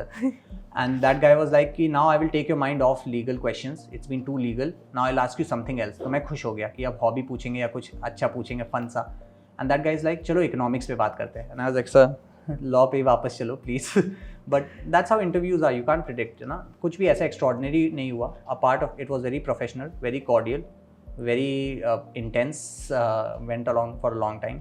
Part of me wanted कि कुछ quirky हो जाए, मैं आगे चल के अपने दोस्तों को बता सकूँगी यार मेरे से तो ये पूछा था, हंसी हो गई. नहीं हुआ कुछ ऐसा. But 2 questions. One was related to Kanpur. They asked me about some history and present industries, which was prepared. And second was I like watching movies. So they said biopics in particular. So they asked me last 3 biopics. And क्योंकि थोड़ा gap हो गया तो 2 साल से नहीं देखी थी, तो मैंने क्रोनोलॉजिकली बता दी। उन 3 में कोई भी इंडियन नहीं थी, सो ही लाफ्ड कि इंडियन बायोपिक्स नहीं देखते हो क्या? तो मैंने फिर बताया कि सर लंबी लिस्ट है उसकी, तो मैं लगातार आपको गिनाऊंगा। तो मैंने गिनाई फिर उनको इंडियन बायोपिक्स मैंने जो देखी हैं, बट दैट वाज इट। छपाक बताई मैंने दीपिका पादुकोण की, सो ही वाज आस्किंग क्या थी स्टोरी क्या नहीं, that was it. Interview was good. तो आपके सारे स्टेजेस में स्कोर्स क्या आए थे? I think my overall score was 1019, जिसमें से essay was 129, 120, हाँ 129, GS1 was 107, GS2 was 115, GS3 was 90, GS4 was 122, optional was 275, interview was 184. Amazing. Right. So I think that pretty much sums up the entire educational background That's and right. this journey that Right, you've right. had. I Right. think बहुत लंबी journey रही थी. हाँ, now I'm reduced to a number AIR 37, वो सबको sum up कर देता है। But अब वो sum up हो गया हाँ, है, and हाँ। now looking forward to starting off your journey. Right, LBSNAA right. जाने की तैयारी आपकी शुरू हुई है? Are you still in that mood? Are you watching LBSNAA videos? No. My family is watching. They are telling me क्या होता है उस, मुझसे ज़्यादा उनको ऐसा लग रहा है कि वो जा रहे हैं, उनको पता है कि क्या शॉपिंग करनी क्या नहीं। तो मैं तो अभी इन्हीं सब चीज़ में बिजी हूँ। But that's a fun part also. You do things for these moments, you know, seeing your family happy. They are excited after a long time. My mother for the first time is actually searching things to shop in 2.5 years, you know. So these are the moments that, you know, maybe define your success. True. So, So yeah. after all that hard work, this is the time. Right. I think for you to just Seeing the enjoy smiles and on people celebrate. close to you, I think that trumps it. Great. So I think this actually sums up the entire questions and all that we got from a lot of aspirants जो हमें आपसे पूछना था, and we also got to understand very well what has been your strategy, entire journey of this UPSC preparation जो आपकी हुई थी. Right. एक छोटा सा section है हमारा where I am just going to ask you some very quick rapid questions, Right, rapid right. fire round है हमारा Right, ये, right. and this is definitely nothing related to the preparation or the Alright. education. All right. And also not like the board member, I'm not going to switch to another subject. Fine. It will actually be fun questions. So, are you ready for that? Hopefully, I'll try my best. Okay, let's begin.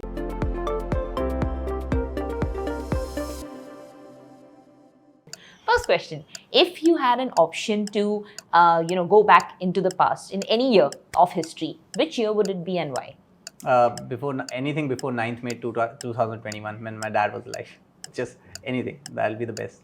Great. Right. Second one: if you had an option to, either see the future or you could read people's mind, what would you like to have as your power? I would like to see the future because that would include reading people's mind. वो जो सोच रहे हैं वो future में पता ही चल जाएगा क्या करने वाले हैं. So that'll club both of them. So I'll take the second. Great. Third, if I gave you a box of colors and you had to pick one which symbolizes you, which color would it be and why?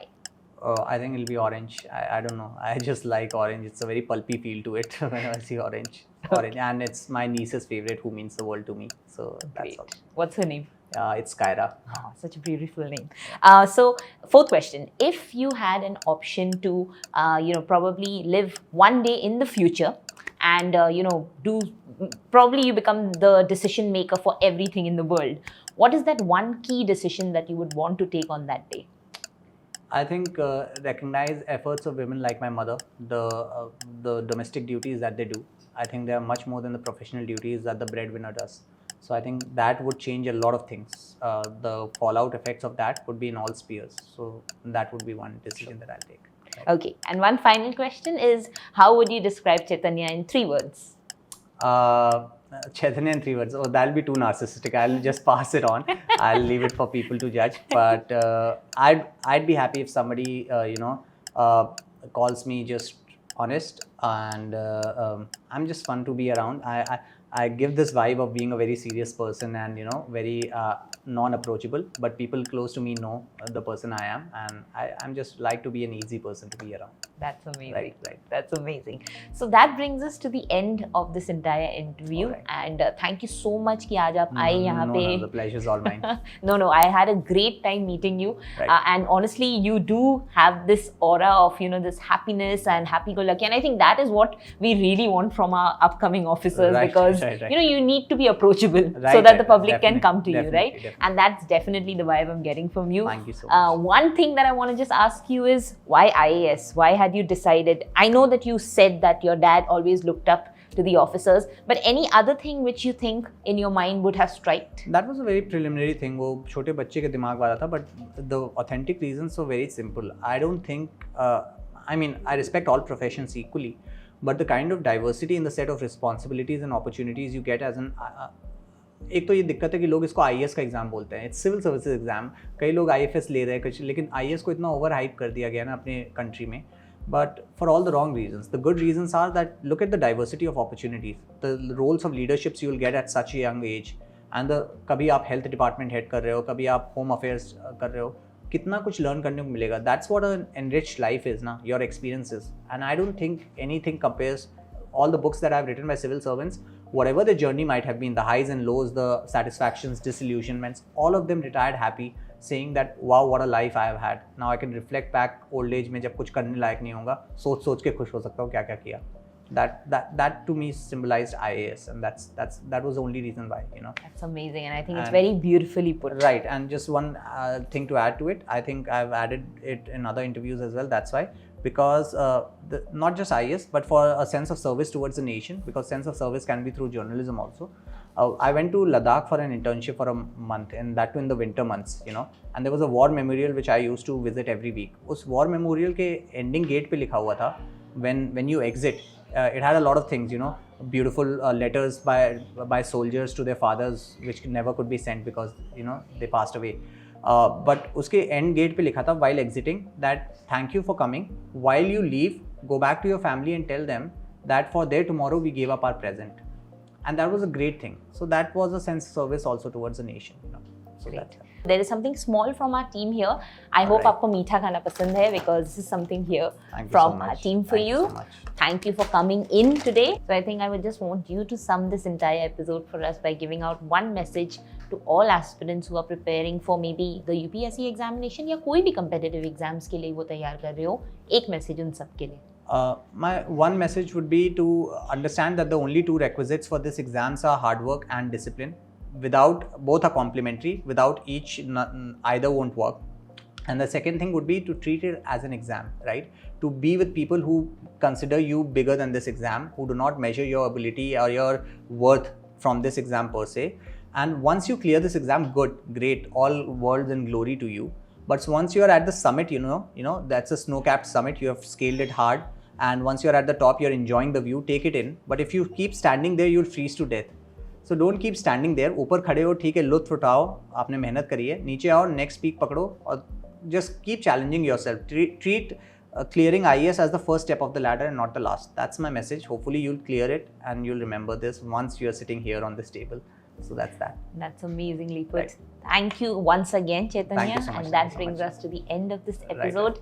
Was great meeting you. And I really wish to hear a lot about you once you're done with your training. Hopefully good things. Yes, yeah. Definitely. Right. I'm sure there will always be good things because you have such a good upbringing that I could clearly see in the interview. And I wish you all the very best with yourself. Thank you so much. Thank you so much. Thank you. Right.